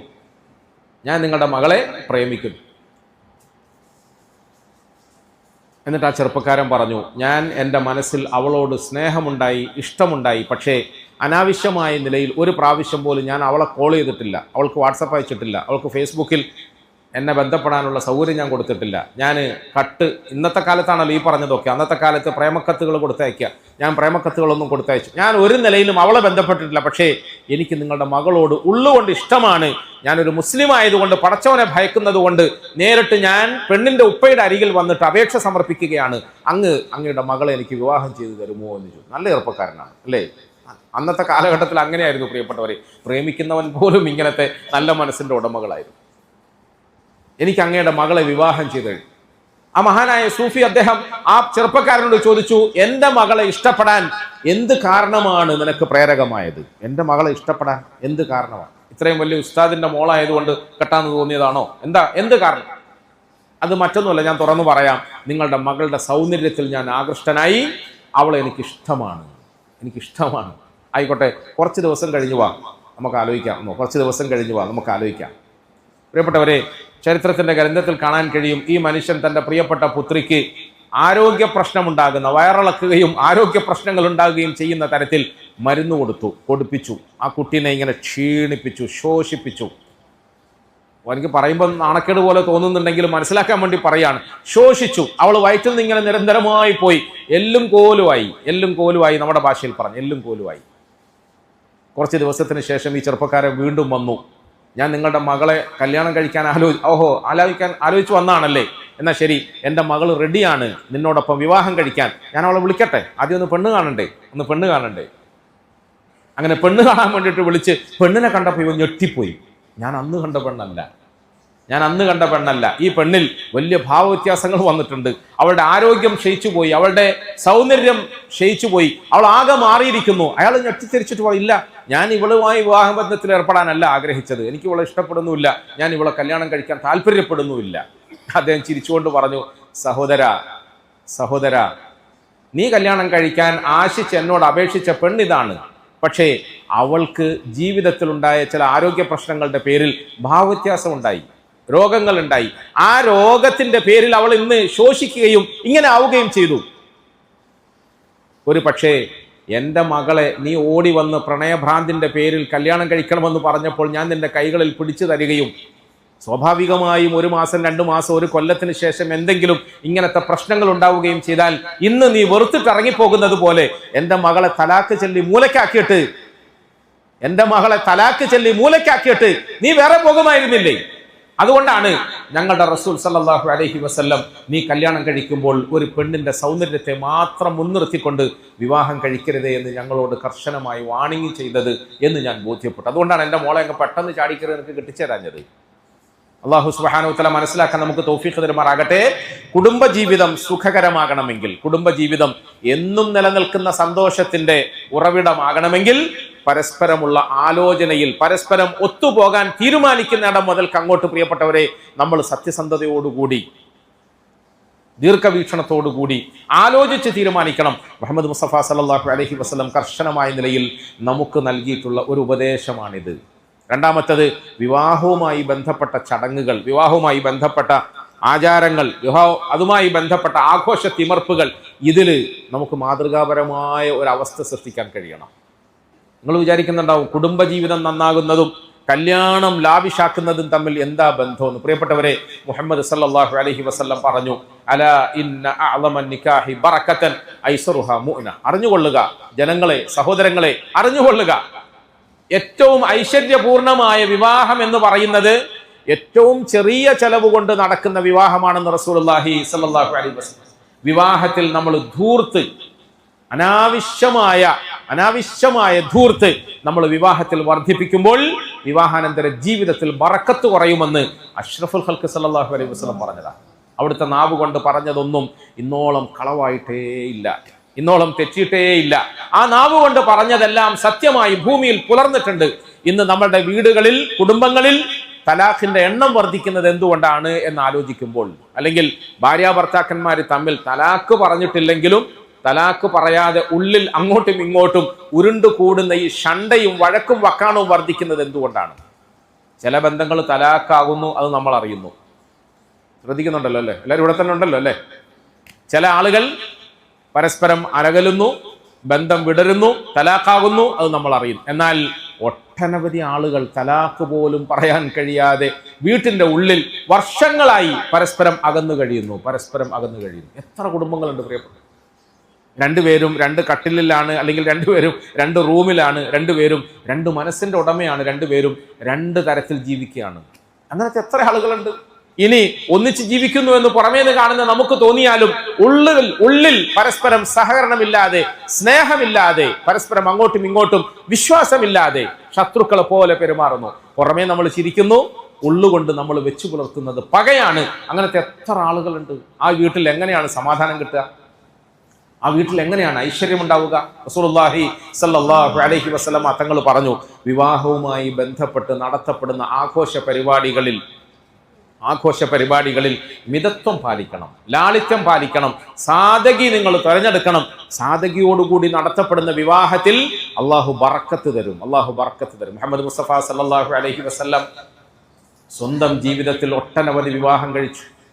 ഈ വിവാഹങ്ങളിലൊക്കെ റസൂൽ സല്ലല്ലാഹു അലൈഹി വസല്ലം നടത്തിയ സൽക്കാരം നമ്മളൊന്ന് പരിശോധിക്കാൻ ശ്രമിച്ചാൽ, റസൂൽ സല്ലല്ലാഹു അലൈഹി വസല്ലം തങ്ങളുടെ സൽക്കാരങ്ങളുടെ കൂട്ടത്തിൽ ഏറ്റവും ലാവിഷായി അടിച്ചുപൊളിച്ച് നടത്തിയ സൽക്കാരം വലീമ സൈനബ് റളിയല്ലാഹു അൻഹ അവர்களுമായുള്ള വിവാഹ ബന്ധത്തിലാണ്. എന്തായിരുന്നു ആ സൽക്കാരത്തെ കുറിച്ചിട്ട് ചരിത്രകാരന്മാർ പറഞ്ഞത്? മദീന നിവാസികളെ എല്ലാരെയും ക്ഷണിച്ചു, എല്ലാവർക്കും ഭക്ഷണം കൊടുത്തു. അങ്ങനെയാണ്. അപ്പൊ നമ്മൾ വിചാരിക്കൂലേ, ഇതെന്തൊരു മാമാങ്കമായിരിക്കും, ഇതെന്തൊരു കല്യാണമായിരിക്കും. മദീന നിവാസികളെ എല്ലാരെയും ക്ഷണിച്ച് എല്ലാവർക്കും ഭക്ഷണം കൊടുത്തുകൊണ്ട് വിപുലമായ നിലയിൽ ഒരു വിവാഹ സൽക്കാരം നടത്തിയത് മഹദി സൈനബ് റളിയല്ലാഹു അൻഹ അവരുടെ വിവാഹത്തിലായിരുന്നു എന്ന് കേൾക്കുമ്പോൾ നമ്മൾ വിചാരിക്കുന്നത് എന്ത് ഭയങ്കര ആർഭാട കല്യാണമാണ്. പ്രിയപ്പെട്ടവരെ, ചരിത്രം കുറച്ചുകൂടി നന്നായി നമ്മൾ അതിന്റെ അടിയിലേക്ക് വായിക്കാൻ ശ്രമിക്കുമ്പോൾ അന്ന് റസൂലുള്ളാഹി സ്വല്ലല്ലാഹു അലൈഹി വസല്ലം ഒരാടിനെ അറുത്തു, ഭക്ഷണമുണ്ടാക്കി മദീനയിൽ വന്നു കിട്ടാവുന്ന എല്ലാവരെയും വിളിച്ചിട്ട് ഉള്ളത് കഴിച്ചിട്ട് പോകാൻ സൽക്കരിച്ചു. ഒരാടിനെ അറുത്ത് ഭക്ഷണമുണ്ടാക്കി നാട്ടുകാർക്ക് നൽകിയതിനെ കുറിച്ചിട്ടാണ് ഇസ്ലാമിക ചരിത്രത്തിൽ ഏറ്റവും ലാവിഷായി നടന്ന വിവാഹം എന്ന് പറഞ്ഞത്. മുഹമ്മദ് മുസ്തഫ സല്ലല്ലാഹു അലൈഹി വസല്ലം തങ്ങളുടെ വിവാഹം ലളിതമായിരുന്നു എന്ന് മുസ്ലിയാക്കന്മാർ പ്രസംഗിക്കുമ്പോൾ നിങ്ങൾ ആരും തെറ്റിദ്ധരിക്കരുത്. അള്ളാഹിന്റെ റസൂലിന്റെ അന്നത്തെ കാലഘട്ടത്തിലെ സാമ്പത്തിക പ്രശ്നത്തിന്റെയോ ദാരിദ്ര്യത്തിന്റെയോ പേരിൽ വലിയ വിവാഹമാമാങ്കമൊന്നും നടത്താൻ കഴിയാത്തത് കൊണ്ടാണ് അങ്ങനെ നടത്തിയത് എന്നാരും തെറ്റിദ്ധരിക്കരുത്. മുഹമ്മദ് മുസ്തഫ സല്ലല്ലാഹു അലൈഹി വസല്ലം തങ്ങൾ വിവാഹം കഴിച്ചത് ആദ്യം ഖദീജത്തുൽ കുബ്രയാണ് റളിയല്ലാഹു അൻഹ. ഖദീജ ബീവി ആരായിരുന്നു പ്രിയപ്പെട്ടവരെ? ഒരു പക്ഷേ നമ്മൾ തലശ്ശേരിയുടെയും കണ്ണൂരിന്റെയും വ്യവസായ മേഖലയിൽ ചക്രവർത്തികളായി വാണരുളുന്ന ആളുകളാണെങ്കിൽ അതുപോലെ ഒരു സ്ഥാനത്തിരുന്ന മഹദിയായിരുന്നു ഖദീജ റളിയല്ലാഹു അൻഹ. മക്കയിൽ അറിയപ്പെട്ട ഒരു കച്ചവടക്കാരി, ഒരു വ്യവസായി, അല്ലെ, ഒരു സമ്പന്ന ഖദീജ റളിയല്ലാഹു അൻഹ അവരുകളെയാണ് വിവാഹം കഴിച്ചത്. അതുകൊണ്ട് റസൂൽ സല്ലല്ലാഹു അലൈഹി വസല്ലം തങ്ങൾ സാമ്പത്തികമായി ഇല്ലാത്ത ഏതോ ഒരു, ഇപ്പൊ ഇന്നലെ ഞാൻ രാത്രി പോയപ്പോൾ ഒരു സഹോദരന്റെ വിഷമങ്ങളൊക്കെ, എപ്പോഴും എൻ്റെ ജോലി തന്നെയാണ്, കുറെ സഹോദരങ്ങളുടെ വിഷമങ്ങളും പ്രയാസങ്ങളും ഒക്കെ. തീരെ നിവൃത്തിയില്ലാത്തത് കൊണ്ട് കാസർഗോഡിന്റെ ഉൾപ്രദേശത്തു നിന്നും ഞാൻ കല്യാണം കഴിച്ച ഒരു പെണ്ണിനെ കൂട്ടിക്കൊണ്ടുവന്നു. അതുകൊണ്ട് വളരെ ലളിതമായി വിവാഹ കാര്യങ്ങളൊക്കെ നടന്നു. ഉസ്താദിനെ പോലും വിളിക്കാൻ കഴിഞ്ഞില്ല. അൽഹംദുലില്ലാഹ്, നല്ല കാര്യമാണ്. എന്താ നമ്മൾ മനസ്സിലാക്കേണ്ടത്? എനിക്ക് തീരെ നിവൃത്തിയില്ലാത്തത് കൊണ്ട്, ദാരിദ്ര്യമായതുകൊണ്ട്, ആരോഗ്യ പ്രശ്നം ഉള്ളത് കൊണ്ട്, ഉമ്മാന്റെ ഒപ്പം വീട്ടിൽ നിൽക്കാൻ ഒരാൾ ആവശ്യമുള്ളത് കൊണ്ട് ഉൾപ്രദേശത്തു നിന്ന് ഒരാളെ ഞാൻ കൂട്ടിക്കൊണ്ടുവന്നു. ലളിതമായി, മറ്റൊരർത്ഥത്തിൽ ചില ആളുകൾ കുറച്ചും കൂടെ വലിയ തണ്ടോടി പറയാൻ, സുന്നത്തായി ഞാനങ്ങ് കല്യാണം കഴിച്ചു. സുന്നത്തായി. എന്താ സുന്നത്തായി കല്യാണം കഴിച്ചത്? നിവൃത്തിയില്ലാത്തത് കൊണ്ട്. നിവൃത്തി ഉണ്ടായിരുന്നെങ്കിൽ നീ എന്തായിട്ടാ കല്യാണം കഴിക്കുക? പ്രിയപ്പെട്ടവരെ, നമ്മൾ ആരും തെറ്റിദ്ധരിക്കരുത്. മുഹമ്മദ് മുസ്തഫ സല്ലല്ലാഹു അലൈഹി വസല്ലമ തങ്ങൾ വിവാഹം കഴിച്ചപ്പോൾ തങ്ങൾക്ക് അതുപോലെ ജീവിക്കാൻ മാർഗമില്ലാത്തത് കൊണ്ട് ഏതോ പാവപ്പെട്ട ഒരു പെൺകൊടിയെ അങ്ങ് ഉൾപ്രദേശത്ത് നിന്ന് കൂട്ടിക്കൊണ്ടു വന്നിട്ട് കൂടെ നിർത്തിയതാണ് എന്നൊന്നും വിചാരിക്കണ്ട. ഖദീജത്തുൽ കുബ്ര റളിയല്ലാഹു അൻഹ അവരുകൾ വലിയ സമ്പന്നയായിരുന്നു, കച്ചവടക്കാരിയായിരുന്നു. സമ്പന്നയായ ഖദീജയുമായുള്ള വിവാഹം ലളിതമായി നടത്തിയ റസൂലുള്ളാഹി സ്വല്ലല്ലാഹു അലൈഹി വസല്ലം.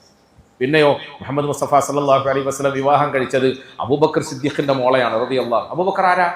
മക്കയിൽ അറിയപ്പെട്ട ഒരു വ്യവസായിയാണ്, പ്രമുഖ വ്യാപാരിയാണ്, 40ഓളം ഹോൾസെയിൽ ഷോപ്പുകളുടെ ഓണറാണ്. നമ്മൾ സാധാരണ പറയുമ്പോൾ അള്ളാഹുവിന്റെ റസൂലിന്റെ പട്ടിണിയെ കുറിച്ചിട്ടാണ് പതിവായി പറയാറുള്ളത്. അബൂബക്കർ സിദ്ദീഖിന്റെയും ഉമർ ഇബ്നു ഖത്താബിന്റെയും ഒക്കെ പട്ടിണിയെ കുറിച്ചിട്ടാണ് പറയാറുള്ളത്. മറുഭാഗം അവർക്കൊരു ജീവിത രീതി ഉണ്ട് പ്രിയപ്പെട്ടവരെ. അവർ കച്ചവടക്കാരാണ്, സമ്പന്നന്മാരാണ്, അവർ നല്ല കുടുംബങ്ങളിൽ പിറന്നവരാണ്, അവർ മോശം തറവാട്ടുകാരൊന്നുമല്ല, അവരൊക്കെ ഖുറൈശി പ്രമുഖന്മാരാണ്. ആയിഷ ബീവിയെ കല്യാണം കഴിക്കുമ്പോഴും റസൂൽ സല്ലല്ലാഹു അലൈഹി വസല്ലം ലളിതമായി കല്യാണം കഴിച്ചു. പിന്നീട് അഷ്റഫുൽ ഖൽക്കിന്റെ മനസ്സിന് ഏറ്റവും കൂടുതൽ സ്നേഹമുണ്ടായിരുന്ന പ്രിയപ്പെട്ട പുത്രി ഫാത്തിമ റളിയല്ലാഹു അൻഹ അവറുകളെ വിവാഹം ചെയ്തു കൊടുത്തില്ലേ? ഫാത്തിമ ബീവിയെ വിവാഹം ചെയ്തു കൊടുത്തപ്പോൾ മുഹമ്മദ് മുസ്തഫ സല്ലല്ലാഹു അലൈഹി വസല്ലം ലളിതമായ വിവാഹ ചടങ്ങുകൾ നടത്തി. പ്രിയപ്പെട്ടവരെ, നമ്മൾ മനസ്സിലാക്കേണ്ടത്, ദീനിന്റെ പേരിൽ നമ്മളോട് നമ്മുടെ വിവാഹ കാര്യങ്ങളിൽ ലാളിത്യം പാലിക്കണമെന്ന് പ്രസംഗിക്കുമ്പോൾ നിവർത്തികേട് കൊണ്ട് ചെയ്യണമെന്നല്ല, നിവർത്തി ഉള്ളതിനോടുകൂടി. മദീനയിലും മക്കയിലും അറിയപ്പെട്ട പേരുകൊണ്ട് തന്നെ ഉസ്മാനെ ഗനി എന്ന പേരിൽ, സമ്പന്നനായ ഉസ്മാൻ, കോടീശ്വരനായ ഉസ്മാൻ, പൈസക്കാരനായ ഉസ്മാൻ റളിയല്ലാഹു അൻഹു എന്ന പേരിൽ അറിയപ്പെട്ടിരുന്ന ഒരു മഹാനായ മനുഷ്യനെയാണ് തന്റെ പ്രിയപ്പെട്ട 2 പുത്രിമാർക്ക് വേണ്ടി പുതിയാപ്പിളയാക്കിയത്. അലി റളിയല്ലാഹു അൻഹു സാമ്പത്തികമായി ഇല്ലാത്തവരായിരുന്നു, ശരിയാ. പക്ഷെ ഉസ്മാൻ ഇബ്നു അഫ്ഫാൻ റളിയല്ലാഹു അൻഹു സമ്പന്നനായിരുന്നു. സമ്പന്നനായ ഉസ്മാന് തന്റെ 2 മക്കളെ കല്യാണം കഴിച്ചു കൊടുത്തപ്പോഴും റസൂൽ സല്ലല്ലാഹു അലൈഹി വസല്ലം അനാവശ്യമായ ആർഭാടങ്ങളൊന്നും നടത്തിയില്ല. എന്താ കാരണം? അനാവശ്യമായ ആർഭാടങ്ങളിൽ അഥവാ മുസ്ലിമീങ്ങൾ കൂടുതൽ അതിര് കവിയുന്നതായാൽ അവരുടെ കുടുംബ ജീവിതത്തിൽ ബറക്കത്ത് നഷ്ടപ്പെടുമെന്ന പാഠം മുഹമ്മദ് മുസ്തഫ സല്ലല്ലാഹു അലൈഹി വസല്ലം നമുക്ക് പഠിച്ചു. അതുകൊണ്ട് പ്രിയപ്പെട്ടവരെ, വിവാഹബന്ധം ആലോചിക്കുമ്പോൾ നമ്മൾ നന്നായി ആലോചിക്കണം. പരസ്പരം ഒത്തുപോകാൻ കഴിയുന്ന നല്ല ഇണകളെ തെരഞ്ഞെടുക്കണം. വൽബലദു ത്വയ്യിബു യഖ്റുജു നബാതുഹു ബിഇദ്നി റബ്ബി വല്ലദീ ഖബുസ ലാ യഖ്റുജു ഇല്ലാ നകിദാ കദാലിക നുസർറിഫുൽ ആയാതി ലിഖൗമി യഷ്കുറൂൻ. വൽബലദു ത്വയ്യിബു യഖ്റുജു നബാതുഹു ബിഇദ്നി റബ്ബി. നീ നിന്റെ വിത്ത് പാകാൻ പോവുകയാണ്, നിന്റെ തലമുറകൾക്ക് ജന്മം നൽകാൻ പോവുകയാണ്, നിന്റെ മക്കളെ അതിൽ നിന്ന് നീ ആഗ്രഹിക്കാൻ പോവുകയാണ്. അങ്ങനെ നീ നിന്റെ വിത്ത് പാകുന്നതിന് മുമ്പ് അതിനായി തിരഞ്ഞെടുക്കുന്ന മണ്ണ് ഏതാണ് എന്ന് ആലോചിക്കണം. വൽബലദു ത്വയ്യിബു യഖ്റുജു നബാതുഹു ബിഇദ്നി റബ്ബി. നല്ല മണ്ണാണെങ്കിൽ മാത്രമാണ് അതിൽ പാകപ്പെടുന്ന വിത്തിൽ നന്നായി മുളച്ചു പൊന്തുക. അല്ലെങ്കിൽ എത്ര നല്ല വിത്താണ് നമ്മൾ പാകുന്നതെങ്കിലും മണ്ണ് മോശമായാൽ, അന്തരീക്ഷം മോശമായാൽ അതിൽ മുളച്ചു വരുന്ന മുള അത് മോശമായി പോകുമെന്ന് പരിശുദ്ധ ഖുർആൻ പറയാണ്. കൃഷിയുമായി അല്പമെങ്കിലും ബന്ധമുണ്ടെങ്കിൽ നമുക്ക് അനുഭവത്തിന്റെ അടിസ്ഥാനത്തിൽ ബോധ്യപ്പെടും. നമ്മൾ വിതയ്ക്കുന്ന വിത്ത് നന്നാകണം, വിതയ്ക്കാനായി തിരഞ്ഞെടുക്കുന്ന മണ്ണ് നന്നാകണം, ആ മണ്ണിൽ നമ്മൾ നൽകുന്ന വെള്ളവും വളവും നന്നാകണം. അത് വളരാൻ ഉതകുന്ന നിലയിൽ അന്തരീക്ഷത്തെ, സാഹചര്യത്തെ, കാലാവസ്ഥയെ അനുകൂലമാക്കി കൊടുക്കണം. ഇതാണ് കുടുംബജീവിതത്തിന്റെ ആകെ നിങ്ങളോട് പറയാനുള്ള ഒരു ഫിലോസഫി. മനസ്സിലായോ? ആകെ 2 ദിവസം കുടുംബജീവിതം പറയാൻ ഏൽപ്പിച്ച എനിക്ക് നിങ്ങളോട് പറയാനുള്ളത്, നമ്മൾ വിതയ്ക്കുന്ന വിത്ത് നന്നാകണം, അതിനായി നമ്മൾ തിരഞ്ഞെടുക്കുന്ന മണ്ണ് നന്നാകണം. ആ മണ്ണിൽ വിതച്ച വിത്തിന് വളരാൻ ഉതകുന്ന നിലയിൽ നല്ല വളവും വെള്ളവും കൊടുക്കണം. അത് നശിച്ചു പോകാത്ത നിലയിൽ കാത്തു സൂക്ഷിക്കാൻ നമുക്ക് വേലിക്കെട്ടുകൾ ഉണ്ടാകണം. അന്തരീക്ഷത്തിന്റെ ചൂട് അമിതമാകരുത്, തണുപ്പതിമാകരുത്, അതൊക്കെ സംരക്ഷിക്കാൻ കഴിയണം. ഖുർആൻ പറയുന്ന കദാലിക നുസർരിഫുൽ ആയാതി ലിഖൗമി യഷ്കുറൂൻ, എന്നെ കേൾക്കാനിരിക്കുന്ന സഹോദരങ്ങളെ, നല്ല കുടുംബമാണ് നമ്മുടെ സ്വപ്നമെങ്കിൽ ഇതാ ഇങ്ങനെ ജീവിക്കാൻ ശ്രമിക്കണമേ എന്ന് വിശുദ്ധ ഖുർആൻ നമ്മളോട് പറഞ്ഞു തരും പോലെയാണ്. അള്ളാഹു മനസ്സിലാക്കാൻ നമുക്ക് തൗഫീഖ് തരുമാറാകട്ടെ. ഈ നിലയിൽ വിവാഹത്തിന്റെ ആദ്യകാല ചടങ്ങുകളിലൊക്കെ നമുക്ക് ഇസ്ലാമികമായ നിലയിൽ സൂക്ഷ്മത പുലർത്താൻ സാധിച്ചാൽ പിന്നെ അങ്ങോട്ട് വിവാഹാനന്തര ജീവിതത്തിൽ നമ്മൾ സൂക്ഷിക്കേണ്ട കുറേ കാര്യങ്ങളുണ്ട്. നമ്മൾ നല്ല ഭർത്താവാകണം, നല്ല ഭാര്യയാകണം. അബൂദാവൂദ് റഹിമഹുല്ലാ അവറുകൾ റിവായത്ത് ചെയ്യുന്ന ഒരു ഹദീസിൽ ഇബ്നു മസ്ഊദ് റളിയല്ലാഹു അൻഹു അവറുകൾ ഉദ്ധരിക്കുന്നു, റസൂൽ സല്ലല്ലാഹു അലൈഹി വസല്ലമ തങ്ങളുടെ സന്നിധിയിൽ ഒരു പെൺകൊടി വന്നു. എന്നിട്ട് പറഞ്ഞു, യാ റസൂലല്ലാഹ് സല്ലല്ലാഹു അലൈഹി വസല്ലം, എൻ്റെ കുടുംബത്തിൽ എന്നെ കല്യാണം കഴിച്ചു കൊടുക്കുന്നതിനെ കുറിച്ചിട്ട് ആലോചിക്കുന്നുണ്ട്. ഒരു പെണ്ണ് വന്നിട്ട് ചോദിക്കുകയാണ്. എത്ര നല്ല മഹദികളാണത്. എൻ്റെ കുടുംബത്തിൽ എന്നെ കല്യാണം കഴിച്ചു കൊടുക്കുന്നതിനെ കുറിച്ചിട്ട് ആലോചന നടക്കുന്നുണ്ട്. നബിയെ, എനിക്ക് പഠിപ്പിച്ചു തന്നാലും ഞാൻ വിവാഹിതയാകുമ്പോൾ ഭാര്യയാകും, ഭാര്യയായാൽ എനിക്കൊരു ഭർത്താവ് കടന്നു വരും, എൻ്റെ ഭർത്താവിനോടുള്ള എൻ്റെ കടമകൾ എന്തൊക്കെയാണ് എന്ന് അങ്ങ് എനിക്ക് പഠിപ്പിച്ചു തന്നാലും. പ്രിയപ്പെട്ടവരെ, നമ്മളൊന്ന് ആലോചിച്ച് നോക്കിയേ, നമ്മുടെ പെൺകുട്ടികളിൽ ഇങ്ങനത്തെ ഒരു മാനസികാവസ്ഥ നമ്മൾ ഉണ്ടാക്കി കൊടുക്കണം. ഏതെങ്കിലും ഒരു പെണ്ണ് കല്യാണം കഴിക്കാൻ തീരുമാനിച്ചിട്ട് അവിടുത്തെ ഉസ്താദിനെ സമീപിച്ച് എന്നിട്ട് ഉസ്താദിനോട് ചോദിക്കുകയാണ്, ഉസ്താദെ, എനിക്ക് കല്യാണം തീരുമാനിച്ചിട്ടുണ്ട്. സാധാരണ ഉസ്താദിനെ എന്തിനാ സമീപിക്കുന്നതെന്നറിയോ? എൻ്റെ ഉപ്പയും ഉമ്മയും എന്നെ നിർബന്ധിച്ചിട്ട് ഒരു ചെക്കനുമായി വിവാഹം കഴിക്കാൻ എൻഗേജ് ആക്കിയിട്ടുണ്ട്, പക്ഷെ എനിക്കൊരു ശതമാനം പോലും ഓന് താല്പര്യമില്ല, ഞാൻ വേറൊരാളെ കണ്ടുവച്ചിട്ടുണ്ട്, അതുകൊണ്ട് ഉസ്താദ് ഒന്ന് ഇടപെടണമെന്നാണ് എൻ്റെ അടുത്ത് വന്ന് ചില പെൺകുട്ടികൾ പറയാറുള്ളത്, ആൺകുട്ടികൾ അതുപോലെ പറയാറുണ്ട്. പ്രിയപ്പെട്ടവരെ, മദീനയുടെ രാജാവായ മുത്തു മുസ്തഫ സല്ലല്ലാഹു അലൈഹി വസല്ലമയുടെ സന്നിധിയിൽ ഒരു പെൺകുടി വന്നിട്ട് പറയുന്നു, നബിയെ, എൻ്റെ കുടുംബക്കാരെന്നെ വിവാഹം കഴിച്ചയക്കാൻ ആഗ്രഹിക്കുന്നു, എനിക്കങ്ങ് ഞാൻ ഭർത്താവിനോട് എങ്ങനെ പെരുമാറണമെന്ന് പഠിപ്പിച്ചു തന്നാലും അങ്ങ് പഠിപ്പിക്കുന്നതനുസരിച്ചിട്ട് പിടിച്ചു നിൽക്കാൻ എനിക്ക് കഴിയുമെങ്കിൽ ഞാൻ വിവാഹിതയാകും, അല്ലെങ്കിൽ എനിക്ക് കല്യാണം വേണ്ടാന്നാണ്. എനിക്ക് കല്യാണം വേണ്ട എന്ന് ഇന്നത്തെ കാലത്തെ പെണ്ണുങ്ങൾ പറയും പോലെ അല്ല. പിന്നെയോ, എൻ്റെ ഭർത്താവിനെ കുറിച്ചിട്ട്, അദ്ദേഹത്തോടുള്ള കടമകളെ കുറിച്ചിട്ട് അങ്ങ് പറഞ്ഞ പ്രസംഗങ്ങളിൽ ഞാൻ കേട്ടിട്ടുണ്ട്, നബിയെ, കല്യാണം കഴിച്ചിട്ട് അക്ഷരാർത്ഥത്തിൽ അങ്ങനെ ഒരു വനിതയായി വധുവായി കടന്നു വരുമ്പോൾ അത് പാലിക്കാൻ സാധിക്കുമെന്ന് ഞാൻ നോക്കട്ടെ, പാലിക്കുമെങ്കിൽ ഞാൻ കല്യാണത്തിന് തയ്യാറാകാം, അല്ലെങ്കിൽ എനിക്ക് വേണ്ടെന്നാ. എത്ര സന്തോഷമായി റസൂൽ സല്ലല്ലാഹു അലൈഹി വസല്ലം തങ്ങൾക്ക്. പ്രിയപ്പെട്ടവരെ, എൻ്റെ ഇത്രയും കാലത്തെ ജീവിതത്തിനിടയിൽ വളരെ കുറഞ്ഞ ചില അനുഭവങ്ങളിൽ ചില ചെറുപ്പക്കാർ വന്ന് ചോദിച്ചു. ഇപ്പം റമദാന് കുറച്ച് ദിവസം മുമ്പ് ഒരു ചെറുപ്പക്കാരൻ വന്നു എന്നെ കാണാൻ വേണ്ടി. സാധാരണ ചെറുപ്പക്കാരൊക്കെ വരുമ്പോൾ എന്നെ അറിഞ്ഞിട്ടാണ് വരുന്നത് നമ്മൾ വിചാരിക്കും. അയാൾ എന്നോട് വന്നിട്ട് ചോദിച്ചു, എനിക്ക് കുറച്ച് സമയം ഒറ്റയ്ക്ക്, നിങ്ങളല്ലേ അനസുസ്ഥാനോ? അപ്പോൾ എനിക്ക് മനസ്സിലായി എന്നെ അറിയില്ല, എനിക്ക് കുറച്ച് സമയം വേണം. എന്തിനാ മോനെ? സുബഹി നിസ്കാരത്തിൻ്റെ സമയത്ത് അയാൾ വന്നത്. ഒന്നുമല്ല, എൻ്റെ കല്യാണം നിശ്ചയിച്ചിട്ടുണ്ട്, ഞാൻ എങ്ങനെയാണ് ഒരു നല്ല വരനാകേണ്ടത് എന്നതിനെ കുറിച്ചിട്ട് എനിക്ക് വ്യക്തമായ ഒരു ക്ലാസ് എടുത്തു തരണം. സുബഹി നിസ്കാരം കഴിഞ്ഞ ഉടനെ ഒരു ചെറുപ്പക്കാരൻ വന്ന് ചോദിക്കുക. പെട്ടെന്ന് നമുക്ക് തിരക്കും മറ്റുമൊക്കെ ഉള്ളതുകൊണ്ട് ദേഷ്യം വരുമെങ്കിലും ദേഷ്യമൊന്നും പെട്ടില്ല. ഞാൻ ഇരുത്തി അയാളെ. എന്നിട്ട് ഞാൻ അയാളോട് കുറച്ച് കാര്യങ്ങളൊക്കെ സംസാരിച്ചു. ഞാൻ അവനോട് പറഞ്ഞു, മോനെ, അങ്ങനെ നീ വന്ന് ചോദിച്ചാൽ ഉടനെ നിന്നെ ഇരുത്തിയിട്ട് പറഞ്ഞു തരാൻ കഴിയുന്ന കുറേ നിയമങ്ങളുടെ അനുച്ഛേദങ്ങളും ഖണ്ഡികകളുമല്ല വിവാഹവും വിവാഹാനന്തര ജീവിതവും എന്ന് പറയുന്നത്. മനസ്സിലായോ? അങ്ങനെ ഓടത്തൽ പള്ളിക്കാരൻ എന്നെ വിളിച്ചിട്ട് കുടുംബജീവിതം എന്ന് പറഞ്ഞാൽ അങ്ങനെ കുടുംബജീവിതം നന്നാക്കാൻ വേണ്ടിയിട്ട് 1 2 3 4 5 എന്ന് പറഞ്ഞ് കുറേ ടിപ്സുകളോ അല്ലെങ്കിൽ അങ്ങനെ കുടുംബജീവിതം നന്നാക്കാൻ വേണ്ടിയിട്ട് കുറേ നിയമവ്യവസ്ഥകളോ നിയമഖണ്ഡികകളോ ഒക്കെ ഇങ്ങനെ 1 by 1 ആയിട്ട് വിശദീകരിക്കാനൊന്നും കഴിയില്ല. ഇത് പ്രിയപ്പെട്ടവരെ മുഹബ്ബത്തിന്റെ ലോകമാണ്, സ്നേഹത്തിന്റെ ലോകമാണ്. പറയുന്നത് മനസ്സിലാവുന്നുണ്ടോ? ഇതൊരു മുഹബ്ബത്തിന്റെ ലോകമാണ്, സ്നേഹത്തിന്റെ ലോകമാണ്. എന്നെ പഠിപ്പിച്ച എൻ്റെ ഷെയ്ഖുൽ ഹദീസ് മൗലാന ഇൽഹാറുൽ ഹസൻ സാബ് വിവാഹവുമായി ബന്ധപ്പെട്ട വിഷയങ്ങളെ കുറിച്ചിട്ട് പറയാൻ തുടങ്ങുമ്പോൾ ഹദീസിന്റെ ഗ്രന്ഥം ഞാൻ അബൂദാവൂദ് അദ്ദേഹത്തിൽ നിന്നാണ് പഠിച്ചത്, ബുഖാരിയുടെ സാനി 2ാം ഭാഗം ഞാൻ ആ മഹാത്മാവിൽ നിന്നാണ് പഠിച്ചത്. വളരെ നന്നായി എന്നെ പഠിപ്പിച്ചു. അതുകൊണ്ടാണ് ഇന്ന് എനിക്ക് കുറച്ചെങ്കിലും നല്ലൊരു ഭർത്താവാകാൻ കഴിഞ്ഞത് എന്ന് ഞാൻ വിശ്വസിക്കുന്നു. പ്രിയപ്പെട്ടവരെ, ആ മഹാത്മാവ് ഞങ്ങൾക്ക് ഇങ്ങനെ വിവാഹവുമായി ബന്ധപ്പെട്ട ജീവിതത്തിൽ പാലിക്കേണ്ട മര്യാദകളെ കുറിച്ച് പറയുന്ന ഹദീസിന്റെ വചനങ്ങളൊക്കെ പഠിപ്പിക്കാൻ വേണ്ടിയിട്ട് ഇങ്ങനെ തുറന്നു വെക്കുമ്പോൾ ആമുഖമായി അദ്ദേഹം പറയുന്ന ഒരു വാക്കുണ്ടായിരുന്നു, ബേട്ടാ യെ തോ മുഹബ്ബത് കി ആലം ഹൈ, യഹാ തുമാരി ഖാനൂൻ കി കോയി ദഖൽ നഹീ ഹൈ.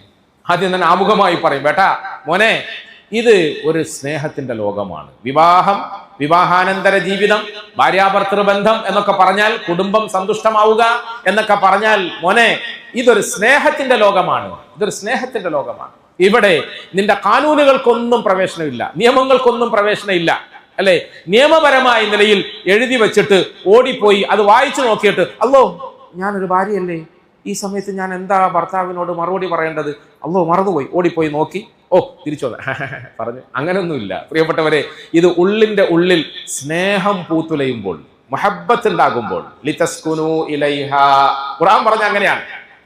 വമിൻ ആയാതിഹി അൻ ഖലഖ ലക്കും മിൻ അൻഫുസികും അസ്വാജാ ومن آياته أن خلق لكم من أنفسكم أزواجا لتسكنوا إليها وجعل بينكم مودة ورحمة. നിങ്ങളിൽ നിന്ന് തന്നെ നിങ്ങൾക്കായി അല്ലാഹു ഒരു ഇണയെ സൃഷ്ടിച്ചിരിക്കുന്നു.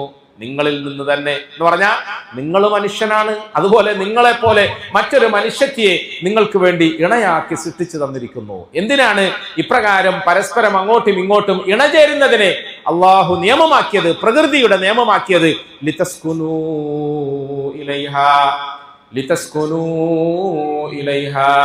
നീ നിന്റെ പ്രിയപ്പെട്ടവളെ പ്രാപിക്കുമ്പോൾ, അവള് നിന്നെ പ്രാപിക്കുമ്പോൾ, അഥവാ ഭർത്താവ് വീട്ടിന്റെ പുറത്ത് നടന്ന് ക്ഷീണിച്ച് മാനസികമായി ശാരീരികമായി തളർന്ന് വീട്ടിലേക്ക് വന്ന് കോളിംഗ് ബെല്ലടിച്ച് വാതിൽ തുറക്കുന്ന ഭാര്യ പുഞ്ചിരി തൂകി സന്തോഷത്തോടുകൂടി സലാം അടക്കുമ്പോൾ എല്ലാ ദുഃഖവും പോയി, അല്ലേ? എല്ലാ വിഷമവും പോയി, എല്ലാ പ്രയാസവും പോയി. നേരെ തിരിച്ച് രാവിലെ മുതൽ വൈകുന്നേരം വരെ ഭർത്താവ് പോയതിനു ശേഷം ഒരു സ്വസ്ഥതയും സ്വൈരതയും ഇല്ലാതെ മക്കളെ കൊണ്ടുള്ള വിഷമം, അയൽവാസികളെ കൊണ്ടുള്ള വിഷമം, ജീവിത പ്രയാസങ്ങളെ കൊണ്ടുള്ള വിഷമം, ഇങ്ങനെ പലജാതി വിഷമങ്ങളും പ്രയാസങ്ങളും ബുദ്ധിമുട്ടുകളും ഒക്കെ സഹിച്ചിട്ട് വൈകുന്നേരം ഭർത്താവ് ഒന്ന് വരുമ്പം ദുഃഖങ്ങളൊക്കെ അദ്ദേഹത്തിൻ്റെ തലയിലും കൂടെ ഇറക്കി വെച്ചിട്ട് സമാധാനപ്പെടാമെന്ന് കാത്തിരിക്കുന്ന പെണ്ണ് സന്തോഷത്തോടു കൂടി ഭർത്താവിനെ പ്രതീക്ഷിച്ച് വാതിൽ തുറക്കുക. അപ്പോൾ അസ്സലാമു അലൈക്കും, പ്രിയപ്പെട്ടവളെ അസ്സലാമു അലൈക്കും, എല്ലാ ദുഃഖവും തീർന്നു, എല്ലാ ദുഃഖവും. പ്രിയപ്പെട്ടവരെ, നമ്മുടെ ഭാര്യമാരെ സംബന്ധിച്ചിടത്തോളം അവർക്ക് നിങ്ങൾ കെട്ടുകണക്കിന് നോട്ട് കൊടുക്കണമെന്ന് നിർബന്ധമൊന്നുമില്ല. നിങ്ങൾ വൈകുന്നേരം വരുമ്പോൾ കയ്യിൽ വലിയ വെയിറ്റുമായി സാധനങ്ങൾ സമർപ്പിക്കണമെന്ന് നിർബന്ധമൊന്നുമില്ല. നിങ്ങൾ നിങ്ങളുടെ നാവ് കൊണ്ട് പറയുന്ന നല്ലൊരു വർത്തമാനം ചിലപ്പോൾ അവളുടെ മനസ്സിൽ സ്നേഹം ഇങ്ങനെ വല്ലാതെ അലയടിപ്പിക്കും. ആ സ്നേഹത്തിൽ അവളുടെ ദുഃഖങ്ങളൊക്കെ അവൾ മറക്കും. ഇത് ഒരു പുരുഷന് സാധ്യമാകണം. ലിതസ്കുനു ഇലൈഹ, ലിതസ്കുനു ഇലൈഹ. നീ വീട്ടിലേക്ക് പോകുമ്പോൾ നിന്റെ പുഞ്ചിരിയും നിന്റെ സലാം പറച്ചിലും നിന്റെ ഇടപെടലും നിന്റെ കടന്നു ചെല്ലലും അവിടെ നിന്നെ കാത്തു നിൽക്കുന്ന പെൺകൊടിയുടെ മനസ്സിന് താങ്ങാകണം, തണലാകണം, ശാന്തിയാകണം, സമാധാനമാകണം. അതുപോലെ കഷ്ടപ്പെട്ട് തളർന്നു വരുന്ന ഭർത്താവിന് വേണ്ടി വാതിൽ തുറന്നു കൊടുക്കുമ്പോൾ അയാളെ സ്വീകരിക്കുന്ന പെൺകൊടി അവളും മനസ്സു തുറന്നുകൊണ്ട് പുഞ്ചിരി തൂക്കിക്കൊണ്ട് ഉള്ളുകൊണ്ട് വലൈക്കും സലാം, വരി വരി വരി, എന്താ കൊണ്ടുവന്നില്ലേ, എല്ലാം മറന്നിട്ട് വന്നല്ലേ, എന്നും ഇങ്ങനെ ഒരു സാധനം വാങ്ങിക്കൊണ്ടിരുന്നു, ഒരു സാധനം വാങ്ങിയിട്ട് വരും, എന്നും ഇങ്ങനെ എത്ര കാലമായി ഞാൻ നിങ്ങളുടെ വീട്ടിൽ കല്യാണം കഴിക്കും, അന്ന് മുതൽ ഇന്ന് വരെ ഒരു നന്മയും ഞാൻ നിങ്ങളിന്ന് കണ്ടിട്ടില്ല. റസൂലുള്ളാഹി പറഞ്ഞ സല്ലല്ലാഹു അലൈഹി വസല്ലം ഞങ്ങൾ പറഞ്ഞു, മാ റഅയ്തു മിൻക ഖൈറൻ ഖത്തു, ഇന്നത്തെ ദിവസം വരെ നിങ്ങളിൽ നിന്ന് ഞാൻ ഒരു ഖൈറും കണ്ടിട്ടില്ല എന്നൊരു വാക്ക് ഓള് പറയുന്നതോടുകൂടി നമ്മൾ ഒട്ടാകെ തളർന്നു. നിന്നെ കല്യാണം കഴിച്ച അന്ന് മുതലാണ് ഞാൻ ഇങ്ങനെ നടുവൊടിഞ്ഞ് ക്ഷീണം പിടിച്ച് രോഗിയായത്. നിന്നെ കല്യാണം കഴിക്കുന്നത് വരെ സമാധാനം. പക്ഷെ അത് പറയാൻ കഴിയില്ല. പ്രിയപ്പെട്ടവരെ, ഇത് പരസ്പരം അങ്ങോട്ടും ഇങ്ങോട്ടുമുള്ള വർത്താനത്തിൽ, പെരുമാറ്റത്തിൽ, പുഞ്ചിരിയിൽ, ചെറിയ ചെറിയ വാക്കുകളിൽ പരസ്പരം ഉണ്ടാകുന്ന ഒരു ഇണക്കമുണ്ട്. ആ ഇണക്കം എവിടെ നിന്നുണ്ടാവും? ഞാൻ സാഹിത്യം പഠിച്ചു വെച്ചതുകൊണ്ടാണോ? ഞാനിങ്ങനെ കാമ്പസാറ് ഖത്തീബാണ്, ഓടത്തൽ പള്ളിയിൽ പ്രഭാഷകനാണ്, എനിക്ക് പ്രസംഗിക്കുമ്പോൾ നല്ല സാഹിത്യം പറയാൻ അറിയാം. ഈ സാഹിത്യമൊക്കെ പഠിച്ചിട്ട് ഞാൻ പ്രിയപ്പെട്ടവളെ, ഭാര്യയെ ഒന്നിങ്ങോട്ട് പറയാകയോ? പ്രിയപ്പെട്ടവളെ, അതൊന്നും നടക്കൂല. പിന്നെയോ ലിതസ്കുനു ഇലൈഹ വജഅല ബൈനകും മവദ്ദതൻ വറഹ്മ. എല്ലാവരും ചിരിക്കുക, എൻ്റെ ഗതികേട് ഓർത്തിട്ടായിരിക്കും ചിരിക്കുന്നുണ്ട്. ഇവിടുത്തെ പ്രസംഗം എല്ലാം കഴിഞ്ഞിട്ട് വീട്ടിലേക്ക് പോകുമ്പോൾ അതിൻ്റെ ഉള്ളിൽ നടക്കുന്ന യുദ്ധത്തെക്കുറിച്ചിട്ടായിരിക്കും നിങ്ങൾ ചിന്തിക്കുന്നുണ്ടാവുക. ആണോ? അള്ളാഹു നമുക്കൊക്കെ മനസ്സിലാക്കാൻ തൗഫീഖ് തരുമാറാകട്ടെ, ബോധ്യപ്പെടാൻ തൗഫീഖ് തരുമാറാകട്ടെ. ലിതസ്കുനു ഇലൈഹ, നിങ്ങൾ നിങ്ങളുടെ ഭാര്യ അല്ലെങ്കിൽ ഭർത്താവിനെ പ്രാപിക്കുമ്പോൾ, അവരിലേക്ക് അണയുമ്പോൾ, അടുത്ത് ചെല്ലുമ്പോൾ ഉള്ളിലുണ്ടാകുന്ന ഒരു ശാന്തി ഉണ്ടല്ലോ, ഒരു സമാധാനം. പ്രിയപ്പെട്ടവരെ, നാട്ടുകാരുടെ അരാജകത്വങ്ങളിൽ നിന്നും അകന്ന് മലയുടെ മുകളിൽ ഹിറയുടെ ഉള്ളിൽ കുറേ ദിവസങ്ങൾ ഇങ്ങനെ മനോവേദനയോടുകൂടി കഴിഞ്ഞുകൂടിയിരുന്ന നമ്മളുടെ ഹബീബായ മുത്ത് സല്ലല്ലാഹു അലൈഹി വസല്ലം യാദൃച്ഛികമായി കടന്നു വന്ന ജിബ്രീൽ അമീൻ അലൈഹി സ്വലാത്തു വസ്സലാമയിലൂടെ ഭയപ്പാടുണ്ടായി. കിടുകിടെ വിറച്ചു, പനി പിടിച്ചു, കൈയും കാലും വിറച്ചുകൊണ്ട് ഇറങ്ങി വരുന്നു. പരിശുദ്ധ ഖുർആനിന് ശേഷം ഏറ്റവും പ്രമുഖമായ ഗ്രന്ഥമായ സഹീഹുൽ ബുഖാരിയുടെ ആദ്യത്തെ ഹദീസ് ബാബ് കൈഫ കാന ബദഉൽ വഹി ഇലാ റസൂലില്ലാഹി സ്വല്ലല്ലാഹു അലൈഹി വസല്ലം എന്ന വാക്കുകളിലൂടെയാണ് ആ കിതാബ് ആരംഭിക്കുന്നത്. എങ്ങനെയായിരുന്നു നമ്മുടെ റസൂൽ സല്ലല്ലാഹു അലൈഹി വസല്ലമയ്ക്ക് വഹി ആരംഭിച്ചത് എന്നാണ്, അല്ലേ? ഖുർആൻ ഇറങ്ങിയത് എങ്ങനെയാണ്, ഖുർആൻ ഇറങ്ങിയപ്പോഴുള്ള അവസ്ഥ എങ്ങനെയാണ്? പ്രിയപ്പെട്ടവരെ, ഖുർആൻ ഇറങ്ങിയത് എങ്ങനെയാണ്, ഖുർആൻ ഇറങ്ങിയപ്പോഴുള്ള അവസ്ഥ എങ്ങനെയാണ് എന്നൊക്കെ പറയുമ്പോൾ അവിടെ നമ്മൾ കാണേണ്ടത് ഒരു ഭർത്താവ് തൻ്റെ പ്രയാസങ്ങളെല്ലാം ഇറക്കി വെക്കാൻ തൻ്റെ ബുദ്ധിമുട്ടുകളും വ്യഥകളും ഒക്കെ ഒന്ന് താഴ്ത്തി വെക്കാൻ അഭയം പ്രാപിക്കുന്ന മടിത്തട്ടായിരുന്നു ഖദീജ എന്ന ഭാര്യ, അല്ലേ? മേലെ ഇങ്ങനെ ഇറങ്ങി വരുമ്പോൾ കൈകാലും വിറയ്ക്കുക. എന്നിട്ട് ഖദീജ ബീവിയുടെ അരികിൽ വന്നിട്ട് പറയുന്നു, ജമ്മിലൂനി ഖദീജ, ജമ്മിലൂനി ജമ്മിലൂനി ജമ്മിലൂനി. പ്രയാസങ്ങൾ, വിഷമങ്ങൾ, മനോവേദന, അതിന്റെ പേരിലുണ്ടായ രോഗം, കലശലായി എന്നെ ഒന്ന് കടത്തി പുതപ്പിക്കൂ, എന്നെ ഒന്ന് ആശ്വസിപ്പിക്കും. പ്രിയപ്പെട്ടവരെ, തന്റെ പ്രിയപ്പെട്ട സഹധർമ്മിണിയായ ഖദീജത്തുൽ കുബ്ര റളിയല്ലാഹു അൻഹ മഹാത്മാവായ റസൂൽ സല്ലല്ലാഹു അലൈഹി വസല്ലമയുടെ ശിരസ്സെടുത്ത് മടിയിൽ കിടത്തി, തലോടി. എന്നിട്ട് പറഞ്ഞു, എന്തിനു പേടിക്കണം, വല്ലാഹി ലാ യുഖ്സികല്ലാഹു അബദ. നിങ്ങളെ എനിക്കറിയാലോ. അതാ എൻ്റെ വാക്കിന്റെ അർത്ഥം. നിങ്ങളെ എനിക്കറിയാലോ. നാട്ടുകാരറിയുന്നതിനേക്കാൾ കൂടുതൽ ഒക്കെ കിടന്നവർക്കല്ലേ രാപ്പനെ അറിയുക, അങ്ങനല്ലേ? ഒക്കെ കിടന്നവർക്കല്ലേ രാപ്പനെ അറിയാം. എനിക്ക് നിങ്ങളെ അറിയാലോ. നിങ്ങൾ ഒരിക്കലും മോശക്കാരനല്ല. നിങ്ങൾ ആരെയും ഇന്നോളം ഉപദ്രവിച്ചിട്ടില്ല. നിങ്ങൾ ആരോടും വാങ്ങിയിട്ട് കൊടുക്കാതിരുന്നിട്ടില്ല. നിങ്ങൾ പാവങ്ങൾക്ക് വേണ്ടി ജീവിച്ചവനാണ്. നിങ്ങൾ പാവങ്ങളെ സഹായിച്ചവനാണ്. എനിക്ക് നിങ്ങളെ അറിയാം. അതുകൊണ്ട് അള്ളാഹു നിങ്ങളെ ഒരിക്കലും പാഴാക്കൂല. അള്ളാഹു നിങ്ങളെ ഒരിക്കലും പാഴാക്കും. പ്രിയപ്പെട്ടവരെ, ഈ ഒരു സർട്ടിഫിക്കറ്റ്, എവിടെ നിന്ന് കിട്ടുന്ന ഈ ഒരു സർട്ടിഫിക്കറ്റ്, ഞാനിപ്പോൾ ഓരോ സ്ഥലങ്ങളിൽ പ്രസംഗിക്കാൻ പോകുമ്പോൾ പ്രസംഗമൊക്കെ കഴിഞ്ഞിട്ട് ഉസ്താദിനെ ആദരിക്കുക എന്ന് പറയുന്ന ഒരു കർമ്മമുണ്ട്. ഇപ്പം വളരെ വർദ്ധിച്ചു വന്നു. ഞാൻ പല സ്ഥലങ്ങളിൽ വേണ്ടാന്ന് പറയില്ല. ഒരു മെമൻറ്റോ സമർപ്പിക്കുന്നു, ഒരു ഷാൾ അണിയിക്കുന്നു. നാട്ടുകാരായ നിങ്ങൾ 10,000 മെമൻറ്റോയും 10,000 ഷാളും എൻ്റെ മേനിയിലിട്ട് എന്നെ പൂജിച്ചാലും പ്രിയപ്പെട്ടവരെ, ഞാൻ ഏതൊരുത്തിയോടൊപ്പമാണോ രാത്രിയിൽ ഉറങ്ങുന്നത്, ഏതവളോടൊപ്പമാണോ എൻ്റെ ജീവിതത്തിൻ്റെ നല്ല നാളുകളൊക്കെ ഞാൻ പങ്കിടുന്നത്, അവളിൽ നിന്നും എനിക്ക് കിട്ടുന്ന ഒരു സർട്ടിഫിക്കറ്റ് ഉണ്ട്, ഒരു അംഗീകാരമുണ്ട്. അവൾ പറയാണ്, നിങ്ങളെ പടച്ചോൻ പാഴാക്കൂല, നിങ്ങൾ നല്ല മനുഷ്യനാണെന്ന് എനിക്കറിയാം. ഖദീജ ബീവി പറയാ റളിയല്ലാഹു അൻഹ. പ്രിയപ്പെട്ടവരെ, എപ്പോഴാണ് ഇങ്ങനെ ഒരു പെണ്ണ് തന്റെ ഭർത്താവിനെ മടിയിൽ കിടത്തിയിട്ട് പറയേണ്ടി വന്നത്? മറ്റൊരിക്കൽ മുഹമ്മദ് മുസ്തഫ സല്ലല്ലാഹു അലൈഹി വസല്ലം എന്ന ഭർത്താവ് മക്കത്തെ ഖുറൈശികളായ കാബാലികന്മാരുടെ കയ്യിൽ നിന്നും ആട്ടും തൂപ്പും എല്ലാവിധ ഉപദ്രവങ്ങളും പീഡനങ്ങളും സഹിച്ച് മാനസികമായി ശാരീരികമായി തളർന്നിട്ട് ഒരു ദിവസം രാത്രിയിൽ വീട്ടിന്റെ ഉള്ളിലേക്ക് കടന്നു വരുന്നു. വീട്ടിന്റെ ഉള്ളിലേക്ക് വരുമ്പോൾ സ്വാഭാവികമായും ഭയങ്കര വേദനയിലല്ലേ വരുന്നത്, മാനസിക പ്രശ്നത്തിലാണല്ലോ വരുന്നത്. സാധാരണ പോലെ റസൂൽ സല്ലല്ലാഹു അലൈഹി വസല്ലം തങ്ങൾ വന്നപ്പോൾ ഖദീജ ബീവി വാതിൽ തുറന്നു കൊടുത്തു. തങ്ങൾ ഇതൊന്നും ചിന്തിക്കാതെ അങ്ങ് വീട്ടിന്റെ ഉള്ളിലേക്ക് കയറി. ഖദീജ ബീവി ഞെട്ടിപ്പോയി.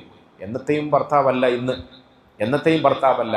അവർ ഞെട്ടിത്തരിച്ച് അരികിൽ നിന്നുകൊണ്ട് വളരെ ആദരവോടെ ബഹുമാനത്തോടെ ചോദിച്ചു, യാ റസൂലല്ലാഹ് സല്ലല്ലാഹു അലൈഹി വസല്ലം, എന്നും വരുന്നതിൽ നിന്നും വ്യത്യസ്തമായി ഇന്നൊരു കാര്യം കണ്ടല്ലോ നബിയെ, എന്താണ് ഖദീജ നബിയെ എന്നും അങ്ങ് വരാറുള്ളത്?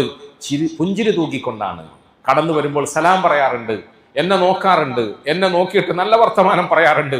സലാം പറഞ്ഞ് പുഞ്ചിരി തൂക്കിക്കൊണ്ട് കടന്നു വരുന്ന അങ്ങ് ഒരു കോപമാനസോടുകൂടി കടന്നു വന്നല്ലോ, ഒന്നും മിണ്ടിയില്ലല്ലോ, എന്താണ്? പ്രിയപ്പെട്ടവരെ, നമ്മളുടെ ഹബീബായ മുത്ത് സല്ലല്ലാഹു അലൈഹി വസല്ലം 1500 വർഷങ്ങൾക്ക് ശേഷവും ഇന്നും പറയുമ്പോൾ നമ്മുടെ കണ്ണുകൾ നിറയുകയും കണ്ടമിടറുകയും ചെയ്യുന്ന ഒരു നല്ല ഭർത്താവായത് എന്തുകൊണ്ടാണെന്ന് നമ്മൾ ചിന്തിക്കണം. പ്രിയപ്പെട്ടവരെ, എന്തുകൊണ്ടാ? റസൂലുള്ളാഹി സല്ലല്ലാഹു അലൈഹി വസല്ലം തങ്ങളോട് ഖദീജ ബീവി ഇത്രയും പറഞ്ഞപ്പോൾ നമ്മളാണെങ്കിൽ എന്താ പറയാ? നിനക്ക് അങ്ങനെയൊക്കെ പറഞ്ഞാൽ പോരെ? നമ്മൾ വരുന്നത് എത്ര ഭയങ്കര ദുഃഖത്തോടാണ്, നിനക്ക് തിരിയോ? നിനക്ക് ഇവിടെ ആകെ മുട്ടയില്ല, അരിയില്ല, പഞ്ചാര ഇല്ലെന്നല്ലേ ഉള്ളൂ. ഞാൻ എവിടുന്നൊക്കെയാ വരുന്നതെന്നറിയോ?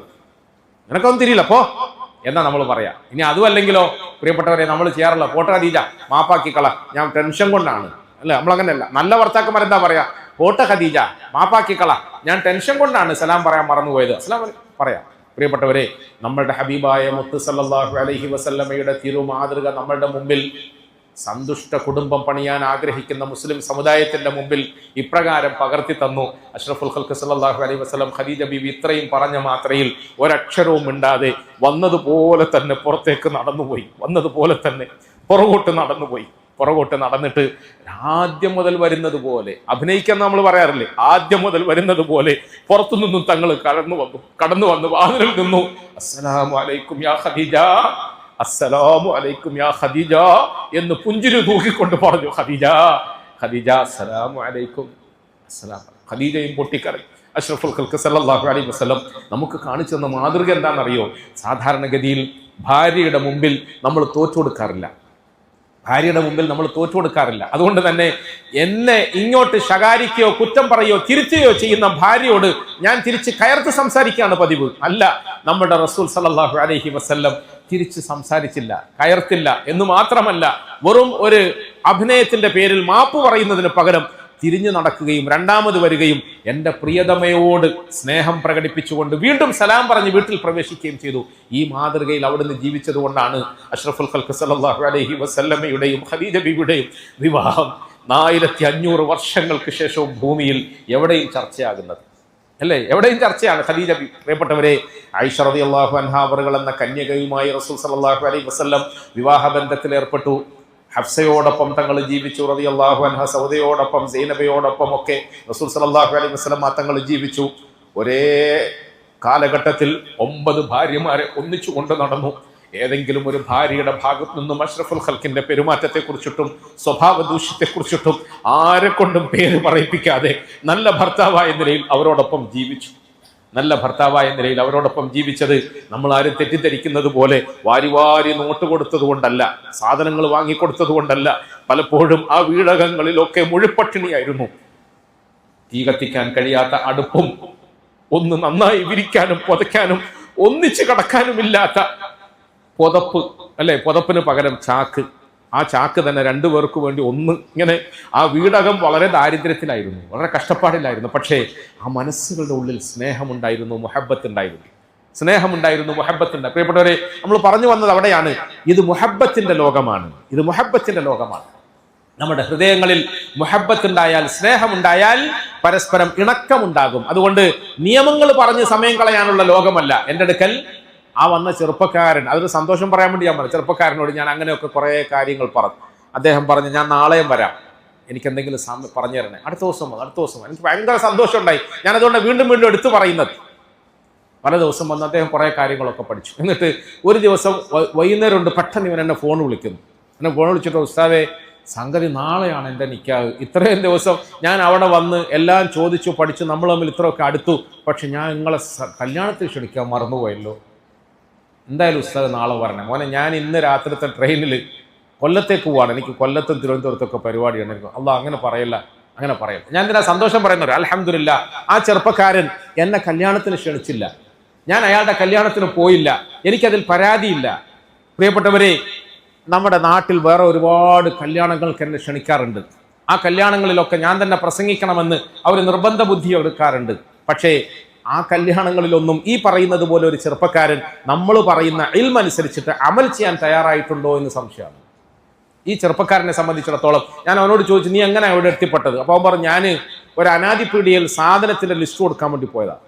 അവൻ പറയാ, അനാദിപീഡിയയിൽ സാധനത്തിന്റെ ലിസ്റ്റ് കൊടുക്കാൻ വേണ്ടി പോയതാണ്. സാധനത്തിന്റെ ലിസ്റ്റ് കൊടുക്കാൻ വേണ്ടി പോയപ്പം എവിടെയാ നിന്റെ വീട്, എന്നാ കല്യാണം എന്നൊക്കെ ചോദിച്ചു. എന്നിട്ട് അയാൾ എന്നോട് പറഞ്ഞു, ഇങ്ങനെ ഒരു ഉസ്താദ് ഉണ്ട്, അനസ് ഉസ്താദ്, ഞാൻ നമ്പർ തരാം, നീ വിളിച്ചിട്ട് അവിടെ പോയിക്കോ. ആ പീഡിയയിൽ വന്ന ഒരാൾ അയാളോട് പറഞ്ഞതാ. ഈ ആളാരാന്ന് എനിക്കറിയില്ല, ഈ ചെറുപ്പക്കാരൻ ആരാന്ന് എനിക്കറിയില്ല. പക്ഷേ അള്ളാഹുവിന്റെ പരിശുദ്ധമായ ദീനും ദീനിയായ കർമ്മങ്ങളും പഠിക്കാൻ ആഗ്രഹിച്ചുകൊണ്ട് ആളുകൾ വരുന്നു. അവരോട് നമ്മൾ ഇത് പറഞ്ഞു കൊടുക്കുന്നു, അവരതനുസരിച്ച് അമൽ ചെയ്യുന്നു. അവരുടെ ജീവിതത്തിൽ അതനുസരിച്ച് അമൽ ചെയ്താൽ കുടുംബജീവിതം സമ്പുഷ്ടം. ഞാൻ പറഞ്ഞു വന്നത്, അബൂദാവൂദ് റിവായത്ത് ചെയ്യുന്ന ഹദീസിൽ ഇബ്നു മസ്ഊദ് റളിയല്ലാഹു അൻഹു അവർ പറയുന്നു, ഒരിക്കൽ റസൂൽ സല്ലല്ലാഹു അലൈഹി വസല്ലം തങ്ങളുടെ സന്നിധിയിൽ ഒരു പെൺകുട്ടി വന്നിട്ട് ചോദിച്ചു, യാ റസൂലല്ലാഹ്, എന്നെ കല്യാണം കഴിച്ചു കൊടുക്കാൻ എൻ്റെ കുടുംബക്കാർ ആലോചിക്കുന്നുണ്ട്. ഞാൻ ഒരു വധുവായാൽ ഭർത്താവിനോട് എങ്ങനെ പെരുമാറണമെന്ന് എനിക്ക് പറഞ്ഞു തന്നാലും, അഥവാ അങ്ങനെ പെരുമാറാൻ കഴിയുമെന്ന് ഉറപ്പുണ്ടെങ്കിൽ ഞാൻ കല്യാണത്തിന് തയ്യാറാ, അല്ലെങ്കിൽ എനിക്ക് കല്യാണം വേണ്ട നബിയേ എന്ന് പറയാം. റസൂൽ സല്ലല്ലാഹു അലൈഹി വസല്ലം തങ്ങൾ പറഞ്ഞു, മോളെ, ഭർത്താവിനോടുള്ള പെരുമാറ്റത്തിൽ നീ അങ്ങേയറ്റം ശ്രദ്ധിക്കണം. ഒന്നുകിൽ അവൻ നിന്റെ സ്വർഗമാണ്, അല്ലെങ്കിൽ അവൻ നിന്റെ നരകമാണ്. റസൂൽ സല്ലല്ലാഹു അലൈഹി വസല്ലം തങ്ങളോട് വീണ്ടും ഈ പെണ്ണ് ചോദിച്ചു, നബിയെ, എൻ്റെ കടമകളെ കുറിച്ച് പറഞ്ഞു തന്നാലും റസൂൽ സല്ലല്ലാഹു അലൈഹി വസല്ലം തങ്ങൾ പറഞ്ഞു, പെണ്ണെ, ഒരു ഭാര്യ ഭർത്താവുമായുള്ള കടമയെ കുറിച്ചിട്ട് ഞാൻ എന്ത് പറയാനാണ്? അബൂദാവൂദിന്റെ റിവായത്താ. അഥവാ നിന്റെ ഭർത്താവിന്റെ മൂക്കിൽ നിന്നും മാലിന്യം ഇങ്ങനെ കുടുകുടാന്ന് ഒഴുകുന്നു എന്ന് വിചാരിക്കുക, സങ്കല്പിക്കുക. മൂക്കിലൂടെ മാലിന്യം, ചീഞ്ഞളിഞ്ഞ പഴുപ്പോ മറ്റോ ഇങ്ങനെ ഒഴുകുന്നു എന്ന് സങ്കല്പിക്കുക. നീ സ്നേഹാധിക്യത്താൽ നിന്റെ നാവ് കൊണ്ട് അത് വലിച്ചെടുത്തിട്ട് വൃത്തിയാക്കി കൊടുത്താൽ പോലും നിന്റെ ഭർത്താവിനോടുള്ള കടമകളെ നിനക്ക് പൂർത്തീകരിക്കാൻ പ്രയാസമാണ്. അത്രത്തോളം വലിയ കടമകൾ നിന്റെ ഭർത്താവിനോട് നിനക്കുണ്ട് എന്ന് റസൂൽ സല്ലല്ലാഹു അലൈഹി വസല്ലം ആ പെണ്ണിന് പറഞ്ഞു. ഇത് ഞാനും നിങ്ങളും നമ്മുടെ പുതിയ തലമുറയിലെ പെൺകുട്ടികൾക്ക് പഠിപ്പിച്ചു കൊടുക്കണം. ഒറ്റയടിക്ക് പറഞ്ഞാൽ നാളെ അവർ കൊടി പിടിക്കും, അല്ലേ? നമ്മൾ ഒറ്റയടിക്ക് അങ്ങോട്ട് പറഞ്ഞാൽ ഇന്നത്തെ സ്വതന്ത്ര ചിന്തകര് ആ സ്വതന്ത്ര ചിന്തയുടെ അംശം അല്പമെങ്കിലും മനസ്സിൽ തട്ടിപ്പോയ നമ്മുടെ കുടുംബങ്ങളിലുള്ള പുതിയ തലമുറയ്ക്ക് ഇതൊന്നും ദഹിച്ചെന്ന് വരൂല. പക്ഷേ ഒരു പെണ്ണ് അവളുടെ ജീവിതം ഭാസുരമാകണമെങ്കിൽ, സുഖകരമാകണമെങ്കിൽ നിന്റെ എല്ലാമായി കടന്നു വരുന്ന ഭർത്താവിനോട് ഈ നിലയിൽ പെരുമാറണം. ഇബ്നു മസ്ഊദ് റളിയല്ലാഹു അൻഹു അവർ പറയാണ്, ഇത്രയും വലിയ കടമയുണ്ടെന്ന് കേട്ടപ്പോൾ ആ സ്ത്രീയുടെ മുഖത്ത് ഒരു തഅജ്ജുബ് വെളിവായി, ഒരു അത്ഭുതം, അല്ലേ, ഒരു അത്ഭുതം വെളിവായി. അത്ഭുതം വെളിവായപ്പോൾ റസൂൽ സല്ലല്ലാഹു അലൈഹി വസല്ലം തങ്ങൾ പറഞ്ഞു, പെണ്ണേ, നീ ഇത് കേട്ടിട്ട് അത്ഭുതപ്പെടുകയാണെന്ന് എനിക്ക് തോന്നുന്നു. എന്നാൽ ഞാൻ കുറച്ചുകൂടി കടത്തി പറയട്ടെ. ലൗ കുന്തു ആമിറൻ, അല്ലാഹു റസൂൽ പറയാ, അഥവാ ഭൂമിയിൽ ഏതെങ്കിലും ഒരു മനുഷ്യൻ അല്ലാഹു അല്ലാത്തവരുടെ മുമ്പിൽ സുജൂദ് ചെയ്യാൻ ഞാൻ കൽപ്പിക്കുമായിരുന്നെങ്കിൽ എല്ലാ ഭാര്യമാരോടും തന്റെ ഭർത്താക്കന്മാരുടെ മുമ്പിൽ സുജൂദ് ചെയ്യണം എന്ന് ഞാൻ കൽപ്പിക്കുമായിരുന്നു എന്ന് റസൂലുള്ളാഹി സ്വല്ലല്ലാഹു അലൈഹി വസല്ലം. ഒരു ഭാര്യയെ സംബന്ധിച്ചിടത്തോളം തന്റെ ഭർത്താവിനോട് ഏറ്റവും നല്ല നിലയിൽ പെരുമാറണം. അത് കുടുംബജീവിതത്തിന്റെ ഏറ്റവും പ്രധാനപ്പെട്ട സംഗതിയാണ്. അപ്പോൾ ഭർത്താവ് അതിനേക്കാളേറെ റസൂൽ സല്ലല്ലാഹു അലൈഹി വസല്ലം തങ്ങൾ ഈ ഭൂമിയോട് വിട പറയുമ്പോൾ ഹജ്ജത്തുൽ വിദാഇൽ അവസാനമായി സമുദായത്തെ സംഭാഷണത്തിന് വേണ്ടിയിട്ട് സംബോധന ചെയ്യുമ്പോൾ അങ്ങനത്തെ നിർണായകമായ ഘട്ടങ്ങളിലെല്ലാം ഈ സമുദായത്തിലെ പുരുഷ വിഭാഗത്തെ വിളിച്ചുകൊണ്ട് പറഞ്ഞു, അലാ വസ്തൗസുലിൻ നിസാഇ ഖൈറ, അലാ വസ്തൗസുലിൻ നിസാഇ ഖൈറ, നിങ്ങൾ നിങ്ങളുടെ സ്ത്രീകളോട് നല്ല നിലയിൽ പെരുമാറണേ എന്ന് വസിയത്ത് ചെയ്തിട്ട് പോയതാണ്. കാരണം എന്താ, നമ്മളിങ്ങനെ പുറമെ വലിയ സാമൂഹിക പ്രവർത്തകനാണ്, പരിഷ്കർത്താവാണ്, പ്രാസംഗികനാണ്, പ്രഭാഷകനാണ്, വീട്ടിന്റെ ഉള്ളിലെത്തിയാൽ ചിലപ്പോൾ നമ്മൾ ചീറ്റപ്പുലിയായിരിക്കും, അല്ലെ, ചീറ്റപ്പുലിയായിരിക്കും. അതാരും അറിയുന്നില്ലല്ലോ, ആളുകൾ അറിയുന്നില്ലല്ലോ. പ്രിയപ്പെട്ടവരെ, ആ നിലയിൽ നീ ഒരിക്കലും നിന്റെ കൈകളിൽ പടച്ചവൻ ഏൽപ്പിച്ചിരിക്കുന്ന പെണ്ണിനോട് പെരുമാറരുത് എന്ന് റസൂലുള്ളാഹി സ്വല്ലല്ലാഹു അലൈഹി വസല്ലം പറഞ്ഞു. മറ്റൊരു ഹദീസിൽ തങ്ങൾ പറഞ്ഞു, ഏതെങ്കിലും ഒരു പെണ്ണ്, ശ്രദ്ധിച്ചു കേൾക്കണേ, ഏതെങ്കിലും ഒരു പെണ്ണ് തനിക്ക് നേരെ അക്രമപരമായ നിലയിൽ പെരുമാറിയ ഒരു പുരുഷനെ കുറിച്ചിട്ട് മഹ്ശറയുടെ വൻസഭയിൽ അള്ളാഹുവിന്റെ സന്നിധിയിൽ പരാതിയുമായി വന്നാൽ, കേൾക്കുന്നുണ്ടോ, ഏതെങ്കിലും ഒരു പെണ്ണ് തനിക്കെതിരെ അക്രമപരമായ നിലയിൽ പെരുമാറിയ പുരുഷനെ സംബന്ധിച്ചിട്ട് പരാതിയുമായി പടച്ചവന്റെ മുമ്പിൽ വന്നാൽ, ജനങ്ങളെ, ആ പെണ്ണിനോടൊപ്പം കൂടി ഞാൻ അവളുടെ വക്കീലായി മാറുന്നതാണ്, ഞാൻ അവൾക്ക് വേണ്ടി വാദിക്കും. അല്ലാഹു റസൂൽ പറയാ സല്ലല്ലാഹു അലൈഹി വസല്ലം, ഞാൻ ആ പെണ്ണിന്റെ പക്ഷത്തായിരിക്കും, ആ പെണ്ണിന് വേണ്ടി ഞാൻ വാദിക്കും. എന്നിട്ട് തങ്ങൾ പറഞ്ഞു, ഏതെങ്കിലും ഒരു മനുഷ്യനെതിരെ വക്കീലായി ഞാൻ വന്നാൽ പിന്നെ അവന്റെ കേസ് എവിടെയും വിജയിക്കൂല എന്ന് റസൂലുള്ളാഹി സ്വല്ലല്ലാഹു അലൈഹി വസല്ലം. മനസ്സിലായോ? അള്ളാഹു നമ്മുടെ ഭാര്യമാരോട് നല്ല നിലയിൽ പെരുമാറാൻ നമുക്ക് തൗഫീഖ് തരുമാറാകട്ടെ. പ്രിയപ്പെട്ടവരെ, നമ്മൾ ഭാര്യമാരോട് നല്ല നിലയിൽ പെരുമാറും. അവരുടെ കുറ്റങ്ങളും കുറവുകളും പോരായ്മകളും ഒക്കെ നമ്മൾ ക്ഷമിക്കണം. കാരണം എന്താണെന്നറിയോ, അവർക്ക് നാഖിസാത്തു അഖ്ലിൻ വദീൻ എന്ന് റസൂലുള്ളാഹി പറഞ്ഞത്, പകുതി ബുദ്ധിയുള്ളൂ, പകുതി ബുദ്ധി. ഉദാഹരണത്തിന് നമ്മുടെ വീട്ടിൽ 3 വയസ്സ്, ഇപ്പൊ എന്റെ മകന്റെ മക്കളുണ്ട്, 3 വയസ്സ് പ്രായമുള്ള ഒരു കുഞ്ഞ് എന്തെങ്കിലും ഒരു തെറ്റ് ചെയ്താൽ ഞാൻ എന്താ ചെയ്യാ, ഓടി വന്നു പള്ളിയുടെ മെമ്പറിൽ അല്ലെങ്കിൽ പഞ്ചായത്ത് മെമ്പറിന്റെ മുമ്പിൽ വന്ന് നിന്നിട്ട് പറയാ, എന്റെ 3 വയസ്സുകാരായ മകൻ എന്നോട് ഇങ്ങനെ പ്രവർത്തിച്ചു, അവൻ എന്നോട് അങ്ങനെ തെറ്റ് ചെയ്തു, അവൻ എന്നോട് അപമര്യാദയായി പെരുമാറി, നിങ്ങൾ അവനെതിരെ കേസെടുക്കണം, അവനെ കൂട്ടിക്കൊണ്ട് പോകണം എന്നൊക്കെ പറയും നമ്മൾ. ഇല്ല. എന്താ കാരണം നമ്മളങ്ങനെ കേസെടുക്കണമെന്ന് പറയാറില്ല, നാട്ടുകാരോട് കുറ്റം പറയാറില്ല, ആളുകളെ വിളിച്ചു കൂട്ടാറില്ല, അവനെതിരെ നമ്മൾ ആർഗ്യുമെന്റും നടത്താം. എന്താ കാരണം? അവൻ കൊച്ചുകുട്ടിയല്ലേ, നമ്മളെ പിഞ്ചോമനയല്ലേ, വലിയ ബുദ്ധിയൊന്നുമില്ലാത്ത, തിരിച്ചറിവൊന്നുമില്ലാത്ത കിടാവല്ലേ. അതുകൊണ്ട് നമ്മൾ അങ്ങനെ ഒന്ന് പരാതി പറയും. പ്രിയപ്പെട്ടവർ, അങ്ങനെയാണെങ്കിൽ നമ്മളോടൊപ്പം എല്ലാം വിട്ടിട്ട് ജീവിത ത്യാഗം ചെയ്ത് ഒന്നിച്ച് കഴിഞ്ഞുകൂടുന്ന ഈ പെൺകൊടികളുണ്ടല്ലോ, ഭാര്യമാര്, അവരും കൊച്ചുകുട്ടികൾക്ക് സമാനമാണെന്ന് റസൂലുള്ളാഹി സ്വല്ലല്ലാഹു അലൈഹി വസല്ലം. നാഖിസാത്തു അഖ്ലിൻ വദീനാണ്, അവർക്ക് വലിയ ബുദ്ധിയൊന്നുമില്ല. അപ്പക്കപ്പം അവരുടെ മുമ്പിൽ കാണുന്നതിനെ കുറിച്ചിട്ട് അവരങ്ങ് സ്ഫോടനം സൃഷ്ടിക്കും. പിന്നെ കുറച്ച് കഴിയാ വേണ്ടിയില്ലായിരുന്നു എന്ന് തോന്നുക, പിന്നീടാണ് അവർക്ക് ബുദ്ധി വരിക. അങ്ങനെ ബുദ്ധി കുറവായ ഈ പെൺകൊടികൾ എന്തെങ്കിലുമൊക്കെ വിവരക്കേടുകൾ പറഞ്ഞാൽ അതിനെതിരെ പെട്ടെന്ന് നമ്മൾ ചാടിക്കേറി അങ്ങ് വേളം വെക്കരുത്. ഞാനിപ്പം നോമ്പിന് മുമ്പുള്ള വേറൊരു അനുഭവമുണ്ട്. 13.5 വർഷമായി രണ്ടുപേരും തമ്മിൽ അകന്നു കഴിയാണ്. പക്ഷെ ഒറ്റ തലാക്കേ കൊടുത്തിട്ടുള്ളൂ. ശ്രദ്ധിച്ച് കേൾക്കണേ. ഇനിയിപ്പോൾ ഞാൻ മസാല പറഞ്ഞിട്ട് കുളവാക്കിയിട്ട് പോയെന്നാരും തെറ്റിദ്ധരിക്കണ്ട. ഒറ്റ തലാക്കേ കൊടുത്തിട്ടുള്ളൂ. 13.5 വർഷമായി രണ്ടുപേരും വേറെ നിൽക്കുക. കുട്ടിയുണ്ട്, ആ കുട്ടി പാവം അനാഥയായി ചുറ്റി നടക്കുക. ഇപ്പം അവർക്ക് രണ്ടുപേർക്കും ഒന്നിച്ചാൽ കൊള്ളാവുന്നൊരു താല്പര്യമുണ്ട്. ഒന്നിക്കാൻ എന്താ മാർഗം? ശരീഅത്തിൽ നിയമമുണ്ട്. ഒറ്റ തലാക്ക് പറയുകയും അങ്ങനെ വേർപിരിഞ്ഞു നിൽക്കുകയും ചെയ്ത ഒരു ദമ്പതി പിന്നീട് ഒന്നിക്കണമെന്ന് തോന്നിയാൽ രണ്ടാമതൊരു നിക്കാഹ് കഴിച്ചു കൊടുത്താൽ മതി. ആധികാരികമായി ഞാൻ പറയാം, ശ്രദ്ധിച്ച് കേൾക്കണം, തെറ്റിച്ച് നിങ്ങൾ പറയാണ്ടിരുന്നാൽ മതി. രണ്ടാമതൊരു നിക്കാഹ് കഴിക്കുകയും പുതിയൊരു മഹർ കൊടുക്കുകയും ചെയ്താൽ അതേ ഭാര്യ ഭർത്താക്കന്മാർക്ക് ഇനി സുഖമായിട്ട് ജീവിക്കാം. 3 തലാഖ് പറഞ്ഞ് ബായിനായ തലാഖ് ആയാലാണ് മറ്റു നിയമങ്ങളിലേക്കൊക്കെ പോകണം. മനസ്സിലായല്ലോ? ഇനി ഒരു കേസ് വന്നു, ഞാൻ വിധി പ്രഖ്യാപിച്ചു. അവരെന്നോട് പറഞ്ഞു നിങ്ങൾ തന്നെ നടത്തി തരണം. ഞാൻ നടത്തി തരാം. അങ്ങനെ ഞാൻ 2 പേരോടും പറഞ്ഞു ഞാൻ നടത്തി തരുന്നതിന് മുമ്പ് നേരത്തെ പറഞ്ഞതുപോലെ ഇടയ്ക്കിടയ്ക്ക് ഭാര്യ എൻ്റെ അടുക്കൽ വരണം, ഭർത്താവിൻ്റെ അടുക്കൽ വരണം, എന്നെ കാണണം, ഞാനുമായി കുറച്ച് സമയം ചെലവഴിക്കണം. അങ്ങനെ ഇടയ്ക്കിടയ്ക്ക് അവർ കൂട്ടിക്കൊണ്ട് വന്ന് ഞാൻ സംസാരിക്കുമായിരുന്നു. സംസാരിച്ചിട്ട് അവസാനം അൽഹംദുലില്ലാഹ് 2 പേരും ഒത്തുപോകാമെന്ന് തീരുമാനിച്ചപ്പോൾ വിവാഹത്തിന് വേണ്ടിയിട്ട് നിക്കാഹിന് വേണ്ടി ഞാനൊരു സമയം നിശ്ചയിച്ചു. നമ്മുടെ മദ്രസയിൽ വെച്ച് നിക്കാഹ് നടത്തി. അതിനു മുമ്പ് 2 പേരും ഒന്നിച്ച് വന്നപ്പോൾ ഞാൻ അവരോട് ചോദിച്ചു, അല്ല നിങ്ങളൊന്ന് ആലോചിച്ച് നോക്കി, 13.5 വർഷം മുമ്പ് നിങ്ങൾ തമ്മിൽ പിരിയാനുണ്ടായ കാരണം എന്താണ്? ഒന്ന് ആലോചിച്ച് നോക്കി. എന്താ കാരണം? 2 പേരും കുറേ സമയം ഇങ്ങനെ ആലോചിച്ചിട്ട് ഞാൻ എന്താ കാരണം എന്ന് പറയും, ഞാനൊന്ന് അറിയട്ടെ എന്താ കാരണം. കുറേ നേരം ആലോചിച്ച് 2 പേരും സത്യം പറഞ്ഞാൽ അങ്ങനെ പ്രത്യേകിച്ച് കാരണമൊന്നുമില്ല. സത്യം അവർ പറയാം. 2 പേരും ആലോചിച്ചിട്ട് അങ്ങനെ നമ്മളിപ്പോൾ ഒരു കാരണം പറഞ്ഞാൽ നിങ്ങൾ ചിരിക്കും, അതിന് മാത്രം ഒരു കാരണം ഉണ്ടായിട്ടില്ല. പിന്നെ ഇതെങ്ങനെയാണ് സംഭവിച്ചതെന്ന് നമുക്ക് തന്നെ മനസ്സിലാവുന്നില്ല. എങ്ങനെയാണ് സംഭവിച്ചതെന്ന് നമുക്ക് തന്നെ. പ്രിയപ്പെട്ടവരെ, ശരിയാണ്, നമ്മുടെ ഇടയിൽ ചിലപ്പോൾ തമാശകൾ സംഭവിക്കും, അശ്രദ്ധകൾ സംഭവിക്കും, നമ്മൾ അങ്ങോട്ടും ഇങ്ങോട്ടും ചില സംഗതികളിൽ ഉടക്കുണ്ടാകും, വഴക്കുണ്ടാകും. ഈ ഉടക്കും വഴക്കും ഒക്കെ സാധാരണയാണ്. ഞാൻ നേരത്തെ പറഞ്ഞില്ലേ, ഞങ്ങളുടെ പള്ളിയിൽ എത്തിക്കാഫിരിക്കാൻ വരുന്ന ഒരു വലിയ ഓഫീസർ ഉണ്ട്.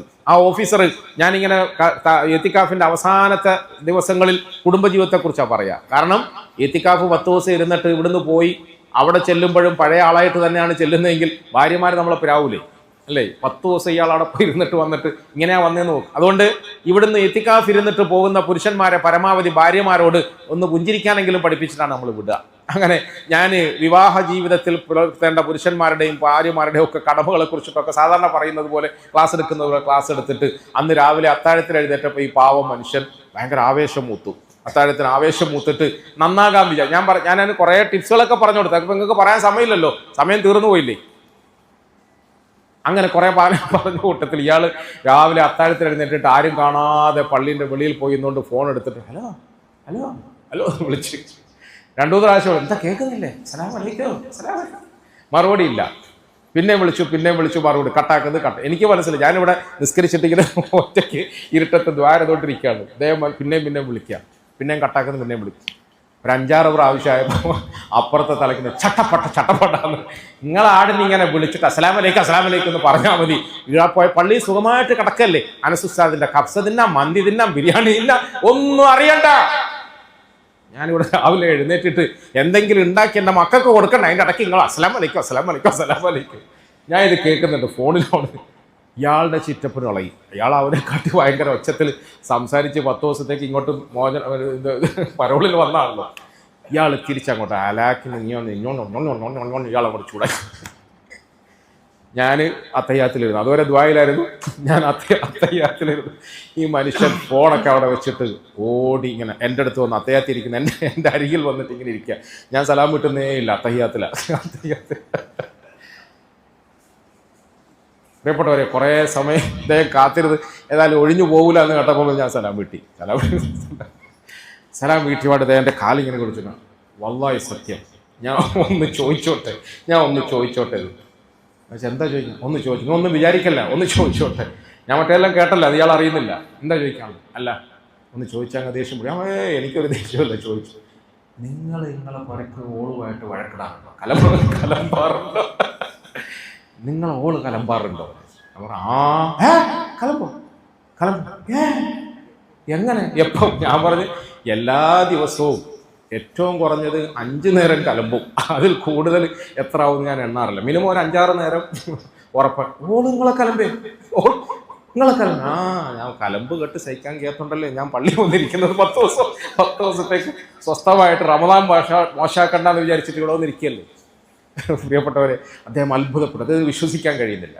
ഞാൻ പറഞ്ഞു, സഹോദര, അനസുസ്താദ് കലമ്പോ അസുസ്താദ് കലമ്പ് കേൾക്കുമോ എന്ന നിങ്ങളുടെ സംശയത്തിൻ്റെ അപ്പുറത്തേക്ക് നമ്മളെ ഇതൊക്കെ പഠിപ്പിച്ച അഷ്റഫുൽ ഖൽക്കായ താഹാ റസൂൽ സല്ലല്ലാഹു അലൈഹി വസല്ലമ തങ്ങളുടെ വീട്ടിലേക്ക് ചെല്ലുമ്പോൾ ചിലപ്പോൾ തങ്ങളുടെ ഭാര്യമാർ തങ്ങളെ നമ്മുടെ ഭാഷയിൽ പറഞ്ഞ കലമ്പിയിട്ടുണ്ട്, ദേഷ്യം പിടിച്ചിട്ടുണ്ട്, വർത്താനം പറഞ്ഞിട്ടുണ്ട്. നമ്മുടെ ഹബീബായ റസൂൽ സല്ലല്ലാഹു അലൈഹി വസല്ലം പുഞ്ചിരി തൂകി നിൽക്കുകയാണ് ചെയ്തത്. എന്ന് മാത്രമല്ല, സ്നേഹത്തോടുകൂടി ഒരു ഭാര്യ ഭക്ഷണം ഇങ്ങോട്ട് കൊടുത്തയച്ചപ്പോൾ ദേഷ്യത്തോടുകൂടി മറ്റൊരു ഭാര്യ ആ ഭക്ഷണത്തിന്റെ പാത്രം തട്ടി താഴെയിട്ടു, പൊട്ടിച്ചു, അല്ലേ, ഛിന്ന ഭിന്നമായി. അതിന്റെ ചീളുകൾ അവിടെ ഇവിടെ ഒക്കെ ഇങ്ങനെ ആയി. മുഹമ്മദ് മുസ്തഫ സല്ലല്ലാഹു അലൈഹി വസല്ലം ഒന്നും മിണ്ടിയില്ല. നമ്മളായിരുന്നു എന്താ അവസ്ഥ? ആ പാത്രം ചിന്നിച്ചെറിയതിനു പകരം അവളുടെ മോന്തയ്ക്ക് നമ്മൾ ഒരു അടി കൊടുക്കുമായിരുന്നു. 32 പല്ലുകളും 32 സ്ഥലത്തേക്ക്. അങ്ങനെയാണല്ലോ.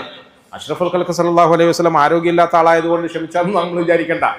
അബൂജഹലിന് പേടിയായിരുന്നു അള്ളാഹുവിന്റെ റസൂലിനെ. അബൂജഹലിന് പേടിയാ, അല്ലേ? അബൂജഹലിന് പേടിയാ. അഷ്റഫുൽ ഖൽഖിന്റെ കൈകൊണ്ടൊന്ന് കിട്ടിയാൽ എങ്ങനെ ഇരിക്കുമെന്ന് അബൂജഹലിന് നന്നായി അറിയാം. അതുകൊണ്ട് അബൂജഹലിനെ അടിച്ച് പേടിപ്പിച്ച ഈ കരങ്ങളെ കൊണ്ട് വേണമെങ്കിൽ ഐഷ ബീവിയുടെ മുഖത്തൊന്ന് കൊടുക്കാമായിരുന്നു, 32 പല്ല് കഴിക്കാമായിരുന്നു. പക്ഷേ മുഹമ്മദ് മുസ്തഫ സല്ലല്ലാഹു അലൈഹി വസല്ലം ഒന്നും മിണ്ടിയില്ല. നബി തങ്ങൾ താഴെ ഇരുന്നു, വളരെ താഴ്മയോടുകൂടി താഴെ ഇരുന്നിട്ട് മെല്ലെ മെല്ലെ മെല്ലെ അതിന്റെ ചീളുകളൊക്കെ ഇങ്ങനെ പറക്കിയെടുത്തു, ഒരുമിപ്പിച്ചു. കുറച്ചു നേരം കഴിഞ്ഞപ്പോൾ ഭാര്യയ്ക്ക് പശ്ചാത്താപമായി, ഓടി വന്നു, കാലെ പിടിച്ചു, കരഞ്ഞു, മാപ്പ് ചോദിച്ചു. പ്രിയപ്പെട്ടവരെ, ഞാൻ പറഞ്ഞു വരുന്നത്, സമയം ഒരുപാടായി, ആളുകളെല്ലാം എഴുന്നേക്കാൻ തുടങ്ങി. നമ്മുടെ കുടുംബജീവിതം റാഹത്താകണമെങ്കിൽ, സന്തോഷമാകണമെങ്കിൽ ഈ പറഞ്ഞ സംഗതികളൊക്കെ നമ്മൾ ശ്രദ്ധിക്കണം. ഭാര്യ ഭർത്താവിനോടുള്ള, ഭർത്താവ് ഭാര്യയോടുള്ള കടമകളെ കൃത്യമായി അറിയുകയും അത് പാലിക്കുകയും ചെയ്യണം. അത് പാലിക്കണം. വെറുതെ പ്രസംഗത്തിൽ പറഞ്ഞാൽ പോരാ. അള്ളാഹുവിന്റെ റസൂൽ സല്ലല്ലാഹു അലൈഹി വസല്ലം തങ്ങളുടെ പ്രിയപ്പെട്ട പുത്രി ഫാത്തിമയ്ക്ക് അലിയിനെ വിവാഹം കഴിച്ചു കൊടുത്തു. അലിക്ക് സമ്പത്തൊന്നുമില്ല. പക്ഷേ നബി സല്ലല്ലാഹു അലൈഹി വസല്ലമ തങ്ങൾ അലിയും ഫാത്തിമയും തമ്മിലുള്ള വിവാഹാനന്തരം രണ്ടുപേരെയും ഒരുമിച്ച് നിർത്തി. ആ കൈകൾ പിടിച്ച് ചേർത്തു. രണ്ടുപേരുടെയും തലയിൽ തങ്ങൾ കൈവച്ചു. എന്നിട്ട് രണ്ടുപേർക്കും വേണ്ടി ദുആ ചെയ്തു. അല്ലാഹുവേ, പണമില്ലെങ്കിലും ദുനിയാവില്ലെങ്കിലും എൻ്റെ അലി സൽവൃത്തനാണ്. അലിയിനെയും ഫാത്തിമയും തമ്മിൽ നീ ഒരുമിപ്പിക്കണേ എന്ന് ദുആ ചെയ്തു. പ്രിയപ്പെട്ടവരെ, ആ ദുആ കബൂലായി. എങ്ങനെ കബൂലായി? അള്ളാഹുവിന്റെ റസൂൽ ദുആ എന്നോട് കബൂലായി എന്നല്ല, പിന്നെയോ അലി ഇബ്നു അബീ താലിബ് റളിയല്ലാഹു അൻഹു അവറുകൾ ഇല്ലാത്ത സമയത്ത് ഫാത്തിമ ബീവി അരികിലിരുത്തിയിട്ട് റസൂൽ സല്ലല്ലാഹു അലൈഹി വസല്ലം ഫാത്തിമയോട് പറഞ്ഞു, ഫാത്തിമ, എനിക്ക് വേണമെങ്കിൽ മോളെ നിന്നേക്ക് ഈ നാട്ടിലെ വലിയ വലിയ സമ്പന്നന്മാരുടെ മക്കളെ പ്യാപ്പിളാക്കി എടുക്കാമായിരുന്നു. പക്ഷേ ഞാൻ അലിയെ തെരഞ്ഞെടുത്തത് അലിയുടെ സൽവൃത്തിയുടെ കടുപ്പം കൊണ്ടാണ്. അലി ഖുർആനിൽ പണ്ഡിതനാണ്, തഖ്വയുള്ളവനാണ്, ഈമാനുള്ളവനാണ്, തൗഹീദുള്ളവനാണ്. ചുരുക്കി പറഞ്ഞാൽ ഓരോ അമ്മോച്ചന്മാരും ശ്രദ്ധിക്കണം, ഓരോ അമ്മായിമാരും ശ്രദ്ധിക്കണം, കുടുംബക്കാരും ശ്രദ്ധിക്കണം. മകളുടെ മനസ്സിൽ ഭർത്താവിനെ കുറിച്ചിട്ട് മഹത്വം ഉണ്ടാക്കി കൊടുക്കണം, ബഹുമാനം ഉണ്ടാക്കി കൊടുക്കണം, നല്ലത് പറഞ്ഞു കൊടുക്കണം. അല്ലാതെ എന്തെങ്കിലുമൊക്കെ പരാതിയുമായിട്ട് വീട്ടിലേക്ക് മോള് വരുമ്പോൾ അമ്മോച്ചനെ അങ്ങ് വാളുവലിക്കാനും ഉടനെ വക്കീലിനെ കാണാനും നോട്ടീസ് അയക്കാനും ഒന്നും തയ്യാറാകരുത്. അതുകൊണ്ടാണ് ഇത് വർദ്ധിക്കുന്നത്. പലപ്പോഴും മക്കൾ ചെറിയ കാര്യങ്ങളിലൊക്കെ അഡ്ജസ്റ്റ് ചെയ്ത് പോകാൻ തയ്യാറാണ്. പക്ഷേ ഉമ്മമാർ സമ്മതിക്കൂല, അവരുടെ ഈഗോ സമ്മതിക്കും. നമ്മൾ ഇത്ര വലിയ തറവാട്ടിൽ അങ്ങനെ ഒന്നും ഉണ്ടായിട്ടില്ല, അങ്ങനെ നമ്മുടെ വലിയ തറവാടല്ലേ എന്നൊക്കെ പറയും. ഇതൊന്നും പാടില്ല. നമ്മൾ പുറത്തു നിന്നുള്ള ഇടപെടലുകൾ കുറയ്ക്കണം. ഇടപെടുന്നതെങ്കിൽ എങ്ങനെ ഇടപെടണം? റസൂൽ സല്ലല്ലാഹു അലൈഹി വസല്ലം തങ്ങളുടെ സന്നിധാനത്തിലേക്ക് ഒരിക്കൽ ഫാത്തിമ ബീവി കടന്നു വന്നപ്പോൾ അവർ സന്തോഷത്തോടു കൂടി കരയുന്നുണ്ടായി. റസൂലുള്ളാഹി സ്വല്ലല്ലാഹു അലൈഹി വസല്ലം ഭയങ്കര സ്നേഹവും മുഹബ്ബത്തും പ്രകടിപ്പിച്ച മകളാ. ആ സ്നേഹത്തോടെ വരുമ്പോഴൊക്കെ കെട്ടിപ്പിടിക്കുകയും മുത്തം കൊടുക്കുകയും ചെയ്യുമായിരുന്നു. ഫാത്തിമ ബീവി കരഞ്ഞുകൊണ്ട് പറഞ്ഞു, യാ റസൂലല്ലാഹ്, ഞാൻ സന്തോഷത്തോടെ വന്ന. എന്താ സന്തോഷം? എന്നോട് ഞാനും അലിയും തമ്മിൽ ഒരു ചെറിയ കശപിശ ഉണ്ടായി. റളിയല്ലാഹു അൻഹു, ചെറിയ കശപിശ ഉണ്ടായി. ആ കശപിശയുടെ ഇടയിൽ ഞാൻ പറയാൻ പാടില്ലാത്ത ചില വാക്കുകൾ പറഞ്ഞുപോയി. പറയാൻ പാടില്ലാത്ത വാക്ക് പറഞ്ഞു എന്ന് പറഞ്ഞാൽ നിങ്ങൾ എന്താ വിചാരിക്കുന്നത്? മോശപ്പെട്ടൊന്നും പറഞ്ഞിട്ടുണ്ടാവില്ല. പക്ഷെ അതിനെക്കുറിച്ച് എനിക്ക് ഭയങ്കര ദുഃഖമായി. അലി എന്നോട് വെറുത്തു, എന്നോട് മിണ്ടാണ്ടുന്നു. എനിക്ക് ഭയങ്കര ദുഃഖമായി. ഹദീസിൽ കാണാം, ഞാൻ 70-ലേറെ പ്രാവശ്യം അലിയുടെ കാൽക്കൽ പോയി മാപ്പ് ചോദിച്ചു, പുറത്തു തരാൻ പറഞ്ഞു. അവസാനം അലി ഇന്ന് എനിക്ക് പുറത്തു വന്നു. അല്ലാഹുവിന്റെ റസൂലിനോട് ഇന്ന് എനിക്ക് പുറത്തു വന്നു, പൊരുത്തപ്പെട്ടു വന്നു. ആ സന്തോഷത്തോടെ ഞാൻ വന്നതാണ്. പ്രിയപ്പെട്ടവരെ, റസൂൽ സല്ലല്ലാഹു അലൈഹി വസല്ലം തങ്ങൾ എന്താ ചെയ്യുക? അലി അങ്ങനെ ചെയ്താണ്. സാമ്പത്തികമൊന്നും ഇല്ലാതെ അങ്ങ് പണിയൊന്നും ഇല്ലാണ്ട് നടന്ന് ഓനെ പിടിച്ചിട്ട് ഞാൻ പ്യാപ്പിളയാക്കിയിട്ട് എൻ്റെ മോളെ കൊടുത്തിട്ട് എൻ്റെ ഫാത്തിമാനെ കൊടുത്തിട്ട് എൻ്റെ ഫാത്തിമാനെ വിഷമിപ്പിച്ചു.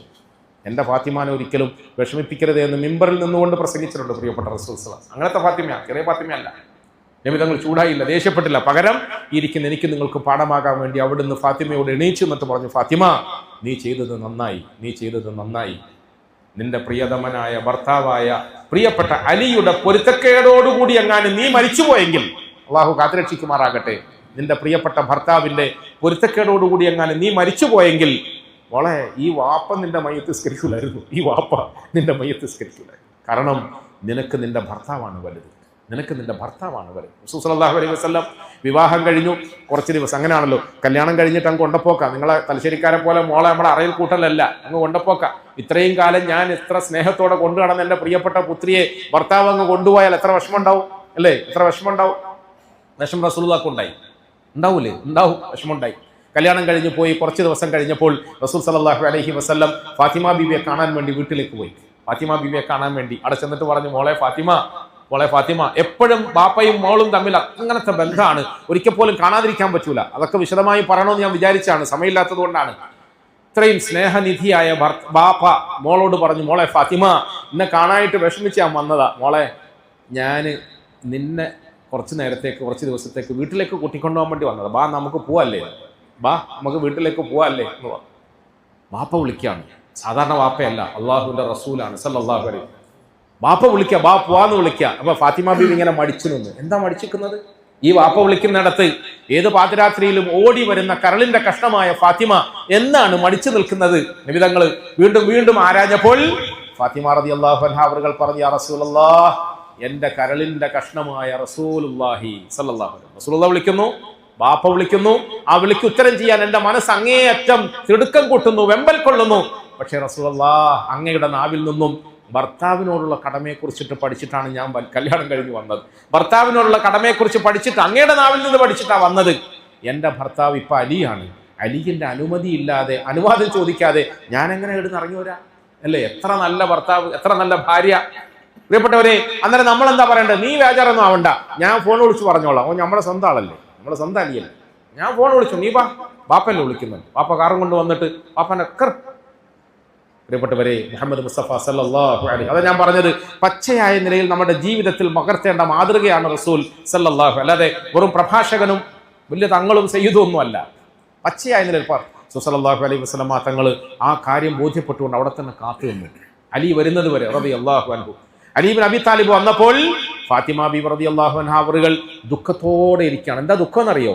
ഭർത്താവിനെ വിട്ടിട്ട് വാപ്പയുടെ വിളിക്കുത്തരം ചെയ്ത് പോകാൻ കഴിയാത്തത്. കാരണം ഈ വാപ്പ വിളിച്ചാൽ പോകണ്ടേ, പോകാത്തതിന്റെ ദുഃഖവുമായി ആ ചുമരിൽ ചാരിയിരിക്കുന്ന മകള് ഫാത്തിമ ബീവിയെ കണ്ടു. അലി ഇബ്നു അബി താലിബ് കയറി വന്നപ്പോൾ അരികിൽ തന്നെ റസൂൽ സല്ലല്ലാഹു അലൈഹി വസല്ലമ തങ്ങൾ നിൽക്കുന്നതും കണ്ടു. ഓടി വന്നു, യാ റസൂലല്ലാഹ്, എന്ത് ഓർഡറാണുള്ളത്, എന്ത് കൽപ്പനയാണുള്ളത്, എന്താണ് ഈ സമയത്ത് വന്നത് എന്നൊക്കെ അലി ഇബ്നു അബി താലിബ് ചോദിച്ചപ്പോൾ, ഒന്നുമല്ല അലി, ഞാൻ കല്യാണം കഴിഞ്ഞ് കുറച്ച് ദിവസമായല്ലോ, നിങ്ങളെയൊക്കെ കാണാമെന്ന് വിചാരിച്ചു വന്നാണ്. ഞാൻ എൻ്റെ മോളെ കൂടെ കൂട്ടിക്കൊണ്ട് പോകാമെന്ന് വിചാരിച്ചു. എന്നിട്ട് എന്ത് സംഭവിച്ചു നബിയെ? ഒന്നുമില്ല, ഞാൻ പുറപ്പെടാൻ വേണ്ടി പോകുമ്പോൾ എൻ്റെ മകള് പറഞ്ഞു, ഭർത്താവായ അലിയോട് അനുമതി ചോദിക്കാതെ വരൂല എന്ന് പറഞ്ഞു. അലിയുള്ളാന്ന് ഞെട്ടിത്തെറിച്ചു, പൊട്ടിക്കരഞ്ഞു, യാ റസൂലല്ലാഹ്, യാ റസൂലല്ലാഹ്, ഈ അലിയിനോട് എന്തനുവാദം ചോദിക്കാനാ? അങ്ങ് വിളിച്ചാൽ ഞങ്ങൾ ഞങ്ങളുടെ ജീവനും കുടുംബവും സർവസ്വവും ഒഴിവാക്കിയിട്ട് അങ്ങയോടൊപ്പം വന്നതല്ലേ, അങ്ങയുടെ അടിമയല്ലേ ഞങ്ങൾ. അങ്ങ് വിളിച്ചാൽ പിന്നെ ഫാത്തിമ എന്തിനാണ് എൻ്റെ അനുമതി തേടുന്നത്? അലി അള്ളാഹുവിനെ പൊട്ടിക്കറഞ്ഞു, എനിക്ക് മാപ്പാക്കണം നബിയെ, എനിക്ക് മാപ്പാക്കണം, എന്നെ ഇത്ര നേരം അങ്ങ് കാത്തിരുന്നു. റസൂൽ സല്ലല്ലാഹു അലൈഹി വസല്ലം പുഞ്ചിരി തൂക്കിക്കൊണ്ട് പറഞ്ഞു, അല്ല, അതാണ് ശരി, ഫാത്തിമയാണ് ശരി. ഭർത്താവായി കഴിഞ്ഞാൽ ഇനി ഭർത്താവിൻ്റെ അനുമതി ഇല്ലാതെ ഈ വീട്ടിൽ നിന്നും പുറത്തിറങ്ങാൻ പാടില്ലെന്ന് ഞാൻ അവളെ പഠിപ്പിച്ചു. അവൾ അത് അമൽ ചെയ്തു. പ്രിയപ്പെട്ടവരെ, ഇങ്ങനെ നല്ല മക്കളായി നമ്മുടെ മക്കൾ വളർന്നാൽ ആ കുടുംബത്തിൽ എത്ര സന്തോഷം ഉണ്ടാവും, എത്ര സന്തോഷം. ഒന്നും കൂടി പറഞ്ഞ് നിർത്തിയേക്കാം. അള്ളാഹു മനസ്സിലാക്കാൻ നമുക്ക് തൗഫീഖ് തരുമാറാകട്ടെ. റസൂൽ സല്ലല്ലാഹു അലൈഹി വസല്ലമ തങ്ങൾ വഫാത്തായതിനു ശേഷം ഭൂമിയിൽ അധിക കാലം ഫാത്തിമ ബീവി ജീവിച്ചില്ല. അലി റളിയല്ലാഹു അൻഹു റിവായത്ത് ചെയ്യുന്ന ഹദീസിൽ അദ്ദേഹം പറയുന്നുണ്ട്, നബി തങ്ങളുടെ വഫാത്തിന് ശേഷം എപ്പോഴും ഫാത്തിമ മൗനിയായിരുന്നു. പിന്നെ അങ്ങനെ ചിരിച്ചിട്ടില്ല, മിണ്ടിയിട്ടില്ല, അധികം വർത്താനമൊന്നും പറഞ്ഞിട്ടില്ല. ഒരുപക്ഷെ ആരും അറിയാതെ പാതിരാത്രിയുടെ ഇരുളിൽ റസൂൽ സല്ലല്ലാഹു അലൈഹി വസല്ലമയുടെ റൗദയുടെ പരിസരത്ത് പോയി ഇങ്ങനെ ദുഃഖാകുലയായി ഒറ്റയ്ക്കിരിക്കുമായിരുന്നു. ഏകദേശം 6 മാസക്കാലം മാത്രമേ എനിക്ക് എൻ്റെ ഫാത്തിമയെ അതിനുശേഷം കിട്ടിയുള്ളൂ. ഒരിക്കൽ 6 മാസം കഴിഞ്ഞിട്ട് ളുഹറിൻ്റെ സമയമാകുന്നതിന് തൊട്ട് മുമ്പ് ഞാൻ വീട്ടിലേക്ക് വന്നപ്പോൾ ഫാത്തിമ ബീവി എന്നോട് പറഞ്ഞു, ഒന്ന് എന്നിലേക്ക് അടുത്ത് വരണം, എനിക്ക് അങ്ങയോട് ചില സ്വകാര്യങ്ങൾ പറയാനുണ്ട്. അന്നത്തെ ദിവസം അവളുടെ ഭൃത്യയെ വിളിച്ചു, വെള്ളം വെക്കാൻ കൽപ്പിച്ചു. ആ വെള്ളത്തിൽ അവൾ നന്നായി കുളിച്ച് നല്ല വെളുത്ത വസ്ത്രമണിഞ്ഞു. വീട്ടിൻ്റെ തണാലിൽ, വീട്ടിൻ്റെ നടുത്തളത്തിൽ ഒരു വെളുത്ത വസ്ത്രം വിരിച്ചു. ആ വസ്ത്രത്തിൽ ഇരുന്നു കൊണ്ട് എന്നെ അരികിലേക്ക് വിളിച്ചു. അലി, എനിക്ക് അങ്ങയോട് ചില രഹസ്യങ്ങൾ പറയാനുണ്ട്, ചില സ്വകാര്യങ്ങൾ പറയാനുണ്ട്. എന്താ ഫാത്തിമ പറയാനുള്ളത്? പറയും. അലി റളിയല്ലാഹു അൻഹു അവരുടെ കൈ പിടിച്ചുകൊണ്ട് പറഞ്ഞു, പ്രിയപ്പെട്ടവരെ, അങ്ങ് നല്ല ആരോഗ്യവാനായിരുന്നു. വേണമെങ്കിൽ അങ്ങക്ക് ഈ നാട്ടിലെ നല്ല നല്ല പെൺകുട്ടികളെ വിവാഹം കഴിച്ച് സുഖമായി ജീവിക്കാമായിരുന്നു. അങ്ങ് എന്നെ ഭാര്യയാക്കി എന്നോടൊപ്പം ജീവിച്ചു. ഞാനും നിങ്ങളും തമ്മിൽ കുറച്ചു കാലം ഭാര്യാഭർത്താക്കന്മാരായി ജീവിച്ചു. എൻ്റെ ജീവിതത്തിൽ ഒരു ഭർത്താവിനോട് പാലിക്കേണ്ട പല കടമകളും പാലിക്കാൻ കഴിയാതെ പോയി. അങ്ങെനിക്ക് മാപ്പ് തരണം. ആദ്യമായി എനിക്ക് പറയാനുള്ളത് അതാണ്. അങ്ങെനിക്ക് മാപ്പ് തരണം, അങ്ങെനിക്ക് മാപ്പ് തരണം. കാരണം എൻ്റെ ഉപ്പ റസൂൽ സല്ലല്ലാഹു അലൈഹി വസല്ലം പറയുന്നത് ഞാൻ കേട്ടിട്ടുണ്ട്. ഏതെങ്കിലും ഒരു ഭാര്യ ഭർത്താവിൻ്റെ പൊരുത്തമില്ലാതെ മരിക്കുകയും നാളെ പരലോകത്ത് അള്ളാഹുവിൻ്റെ മുമ്പിൽ അവൾ ഹാജരാക്കപ്പെടുകയും ചെയ്താൽ അവളുടെ അമലുകളൊന്നും സ്വീകരിക്കപ്പെടാതെ അവൾ നരകത്തിൽ പോകുന്നു കേട്ടിട്ടുണ്ട്. അതുകൊണ്ട് ഈ ഫാത്തിമാക്ക് അത് ഗടികേട് വരരുത്. അങ്ങനെക്ക് മാപ്പാക്കി തരണം, അങ്ങനെക്ക് മാപ്പാക്കി തരണം. പ്രിയപ്പെട്ടവരെ, അലി റളിയല്ലാഹു അൻഹു പൊട്ടിക്കരഞ്ഞുകൊണ്ട് തിരിച്ച് ആ കൈകളിൽ കവർന്നു പിടിച്ചുകൊണ്ട് പറഞ്ഞു, ഫാത്തിമ, ഈ വാക്ക് ഞാനാണ് നിന്നോട് പറയേണ്ടത്. ഈ വാക്ക് ഞാനാണ് നിന്നോട് പറയേണ്ടത്. അഷ്റഫുൽ ഖൽഖായ, ഇരുലോക ചക്രവർത്തിയായ, ഞങ്ങളുടെ ഒക്കെ കണ്ണിലുണ്ണിയായ, എല്ലാ ലോകങ്ങളുടെയും കിരീടം വെക്കാത്ത രാജാവായ മുഹമ്മദ് മുസ്തഫ സല്ലല്ലാഹു അലൈഹി വസല്ലമ തങ്ങളുടെ പ്രിയപ്പെട്ട കരളിന്റെ കഷ്ണം നിനക്ക് വേണമെങ്കിൽ ഈ നാട്ടിലെ വലിയ വലിയ സമ്പന്നന്മാരോടൊപ്പം സുഖജീവിതം നയിക്കാമായിരുന്നു. ഞാൻ നിന്റെ ഭാര്യയാക്കി. കല്യാണം കഴിച്ച അന്നു മുതൽക്ക് ഇന്ന് വരെ നിനക്കൊരു നല്ല ഭക്ഷണം തരാൻ എനിക്ക് പറ്റിയില്ല, ഒരു നല്ല വസ്ത്രം നൽകാൻ എനിക്ക് പറ്റിയില്ല. ഞാൻ നിന്നെ നല്ലതുപോലെ നോക്കി നടത്തിയില്ല. നീ എനിക്ക് മാപ്പാക്കണം, നീ എനിക്ക് മാപ്പാക്കണം ഫാത്തിമ, നീ എനിക്ക് മാപ്പാക്കണം. പ്രിയപ്പെട്ടവരെ, അലി റളിയല്ലാഹു അൻഹു അവരുടെ ഈ വാക്കുകൾക്ക് മുമ്പിൽ എനിക്ക് രണ്ടാമതായി നിങ്ങളോട് പറയാനുള്ളത്, അലി, ഞാൻ മരിച്ചു കഴിഞ്ഞാൽ ഇന്ന ആളുടെ ഇന്ന മകളെ നിങ്ങൾ വിവാഹം കഴിക്കണം. നിങ്ങൾ ആരോഗ്യവാനാണെന്ന് എനിക്കറിയാം, നിങ്ങൾക്കതിൽ താല്പര്യമുണ്ടെന്ന് എനിക്കറിയാം. നിങ്ങളങ്ങനെ വിവാഹം കഴിക്കുന്നതിൻ്റെ പേരിൽ എനിക്കൊരു വിരോധവുമില്ല. നിങ്ങൾ വിവാഹം കാരണം എനിക്ക് നിങ്ങളുടെ സന്തോഷമാണ് വലുത്, എനിക്ക് നിങ്ങളുടെ സന്തോഷമാണ് വലുത്. നിങ്ങൾ വിവാഹം കഴിക്കും. മൂന്നാമതായി എനിക്ക് ഒന്നുകൂടി പറയാനുണ്ട്, അലി, ഞാൻ മരിച്ചു കഴിഞ്ഞാൽ എൻ്റെ മയ്യത്ത് അധികം ആരും കാണാതെ, അന്യപുരുഷന്മാർ ദർശിക്കാതെ അതീവ രഹസ്യമായ നിലയിൽ മറമാടണം. അതിൽ നിങ്ങൾ എനിക്ക് വേണ്ടി ഉപകാരം ചെയ്യണം, സഹായം ചെയ്യണം. അവസാനമായി ഞാൻ ഒന്ന് പറഞ്ഞോട്ടെ, നിങ്ങൾക്ക് വിവാഹം കഴിക്കാം, നിങ്ങൾക്ക് സുഖമായി ജീവിക്കാം. അങ്ങനെ നിങ്ങൾ സുഖമായിട്ടൊക്കെ ജീവിക്കുമ്പോൾ ഇതാ എൻ്റെ ഈ രണ്ട് കരളിൻ്റെ കഷ്ണങ്ങൾ ഇടയ്ക്കിടയ്ക്ക് നിങ്ങൾ അവരെ ഓർക്കണം കേട്ടോ. അവരനാഥരായി പോകണം. ഹസൻ ഹുസൈൻ റളിയല്ലാഹു അൻഹുമ, ഈ രണ്ടുപേരും ഞാൻ എൻ്റെ മടിയിലിരുത്തി വളർത്തുന്നതിനേക്കാൾ ഞങ്ങളുടെ ഉപ്പ, അവരുടെ ഉപ്പാപ്പ അവിടുത്തെ മടിയിലെടുത്ത് വളർത്തിയവരാണ്. നിങ്ങൾ വിവാഹം കഴിച്ച് സുഖജീവിതം നയിക്കുന്നതിൽ എനിക്ക് പരാതിയില്ല. പക്ഷേ എൻ്റെ ഈ മക്കളെ മറക്കരുത്. നിങ്ങൾ എൻ്റെ മക്കളെ ഇടയ്ക്കിടയ്ക്ക് നോക്കണം. പ്രിയപ്പെട്ടവരെ, ഇത്രയും പറഞ്ഞുകൊണ്ട് സന്തോഷത്തോടുകൂടി ആ വെളുത്ത വസ്ത്രത്തിൽ അവൾ ചരിഞ്ഞു കടന്ന് ഇഹലോകവാസം വെടിഞ്ഞു എന്ന് അലി ഇബ്നു അബീ ത്വാലിബ് റളിയല്ലാഹു അൻഹു അവർ പറഞ്ഞു. ഞാൻ നിങ്ങളും ആലോചിക്കേണ്ടത് ചരിത്രം പറഞ്ഞ ആവേശം കൊള്ളാനല്ല, വികാരം കൊള്ളാനല്ല, ആ മഹാത്മാക്കളെ പുകഴ്ത്തി പറയാനല്ല. നമ്മളുടെ ജീവിതത്തിൽ ഭൂമിയിൽ നിന്ന് നമ്മൾ വിട പറയുന്ന ആ ദിവസം നമ്മുടെ മുമ്പിലിരിക്കുന്ന ഭാര്യയോട് നമുക്ക് ചെയ്തു തീർക്കേണ്ട കടമകളൊക്കെ ചെയ്തു തീർത്തു എന്നൊരു സന്തോഷം പ്രകടിപ്പിക്കാൻ കഴിയണം. നമ്മൾ മരിക്കുമ്പോൾ നാട്ടുകാരൊക്കെ പിടിച്ചു വെക്കാൻ സാധ്യതയുള്ളതുപോലെ നമ്മുടെ പ്രിയപ്പെട്ടവൾ നമ്മളെ പിടിച്ചു വെക്കരുത്, നമ്മുടെ മക്കൾ നമ്മളെ പിടിച്ചു വെക്കരുത്. പടച്ചവന്റെ മുമ്പിൽ നിങ്ങൾക്കെതിരെ ഞാൻ സാക്ഷി നിൽക്കുമെന്ന് പറയുന്ന ഒരു ദുരവസ്ഥ നമ്മുടെ ഭാര്യമാരിൽ നിന്ന് നമുക്കുണ്ടാകരുത്. അതുപോലെ നമ്മുടെ ഭാര്യമാരോട് നമ്മളിത് പറഞ്ഞു കൊടുക്കണം. നീ മരിക്കുമ്പോൾ നിന്റെ അമലുകൾ ഫാത്തിമ ബീവിയുടെ അമലുകളോളം വലുതല്ലല്ലോ. പക്ഷേ ഫാത്തിമാക്ക് മരിക്കുമ്പോൾ ഉണ്ടായിരുന്ന ഒരു വലിയ വേദനയും വിഷമവും എൻ്റെ ഭർത്താവ് എന്നിൽ തൃപ്തനാണോ എന്നത് മാത്രമാണ്. അതുകൊണ്ട് ഓരോ ഭാര്യമാരും ഓരോ ഭർത്താക്കന്മാരും ആദ്യത്തെ 1 മാസം 2 മാസം 1 കൊല്ലം 2 കൊല്ലം ആവേശത്തോടു കൂടി സുഖജീവനം നയിക്കലല്ല, സ്നേഹത്തോടെ ജീവിക്കലല്ല, അവസാന നിമിഷം വരെ ഏത് പട്ടിണിയിലും പരിവട്ടത്തിലും പരസ്പര സ്നേഹത്തോടെ മുഹബ്ബത്തോടെ ജീവിക്കാൻ ശ്രമിക്കണം. അതിന് ഓരോരുത്തരും പരസ്പരം തങ്ങളുടെ കടമകളെ പൂർത്തീകരിക്കാൻ ശ്രമിക്കണം. അവസാനം ഈ മഹത്തുക്കളൊക്കെ സന്തോഷത്തോടെ പിരിഞ്ഞു പോയതുപോലെ പിരിഞ്ഞു പോകാൻ നമുക്ക് സാധിക്കണം. അള്ളാഹു എനിക്ക് നിങ്ങൾക്ക് തൗഫീഖ് തരുമാറാകട്ടെ. അങ്ങനെ നമ്മുടെ ഭാര്യാമക്കളോടൊപ്പം സന്തുഷ്ട കുടുംബമായി ജീവിക്കുകയും സന്തോഷത്തോടുകൂടി പരലോകത്ത് ജന്നാത്തുൽ ഫിർദൗസിൽ ഹും വ അസ്വാജുഹും ഫീ ളുലാലിൻ അലൽ അറായികി മുത്തക്കിഉൻ എന്ന് പടച്ചവൻ പറഞ്ഞതുപോലെ സുഖമായി സ്വർഗ്ഗത്തിൽ കഴിയാൻ സാധിക്കണം. അള്ളാഹു എനിക്ക് നിങ്ങൾക്ക് തൗഫീഖ് തരുമാറാകട്ടെ. അള്ളാഹു തആല നമ്മുടെ കുടുംബങ്ങളിൽ ഐശ്വര്യം തരുമാറാകട്ടെ, ബറക്കത്ത് തരുമാറാകട്ടെ. നമ്മുടെ മക്കളെ അള്ളാഹു സാലിഹീങ്ങളാക്കി തീർക്കുമാറാകട്ടെ. നമ്മുടെ ഭാര്യമാരിൽ നമുക്ക് അള്ളാഹു സന്തോഷം തരുമാറാകട്ടെ. നമ്മളെ കൊണ്ട് അവർക്ക് സന്തോഷം നൽകുമാറാകട്ടെ. നമ്മുടെ കടമകളൊക്കെ കൃത്യമായി പാലിച്ചുകൊണ്ട് ജീവിക്കാനുള്ള സൗഭാഗ്യം അള്ളാഹു നമുക്കൊക്കെ നൽകി അനുഗ്രഹിക്കുമാറാകട്ടെ. പ്രിയപ്പെട്ടവരെ, ഇന്ന് വെള്ളിയാഴ്ച രാവാണ്, നാളെ വെള്ളിയാഴ്ചയാണ്. റമദാനിൻ്റെ വെള്ളിയാഴ്ചയ്ക്ക് വലിയ മഹത്വമുണ്ട്.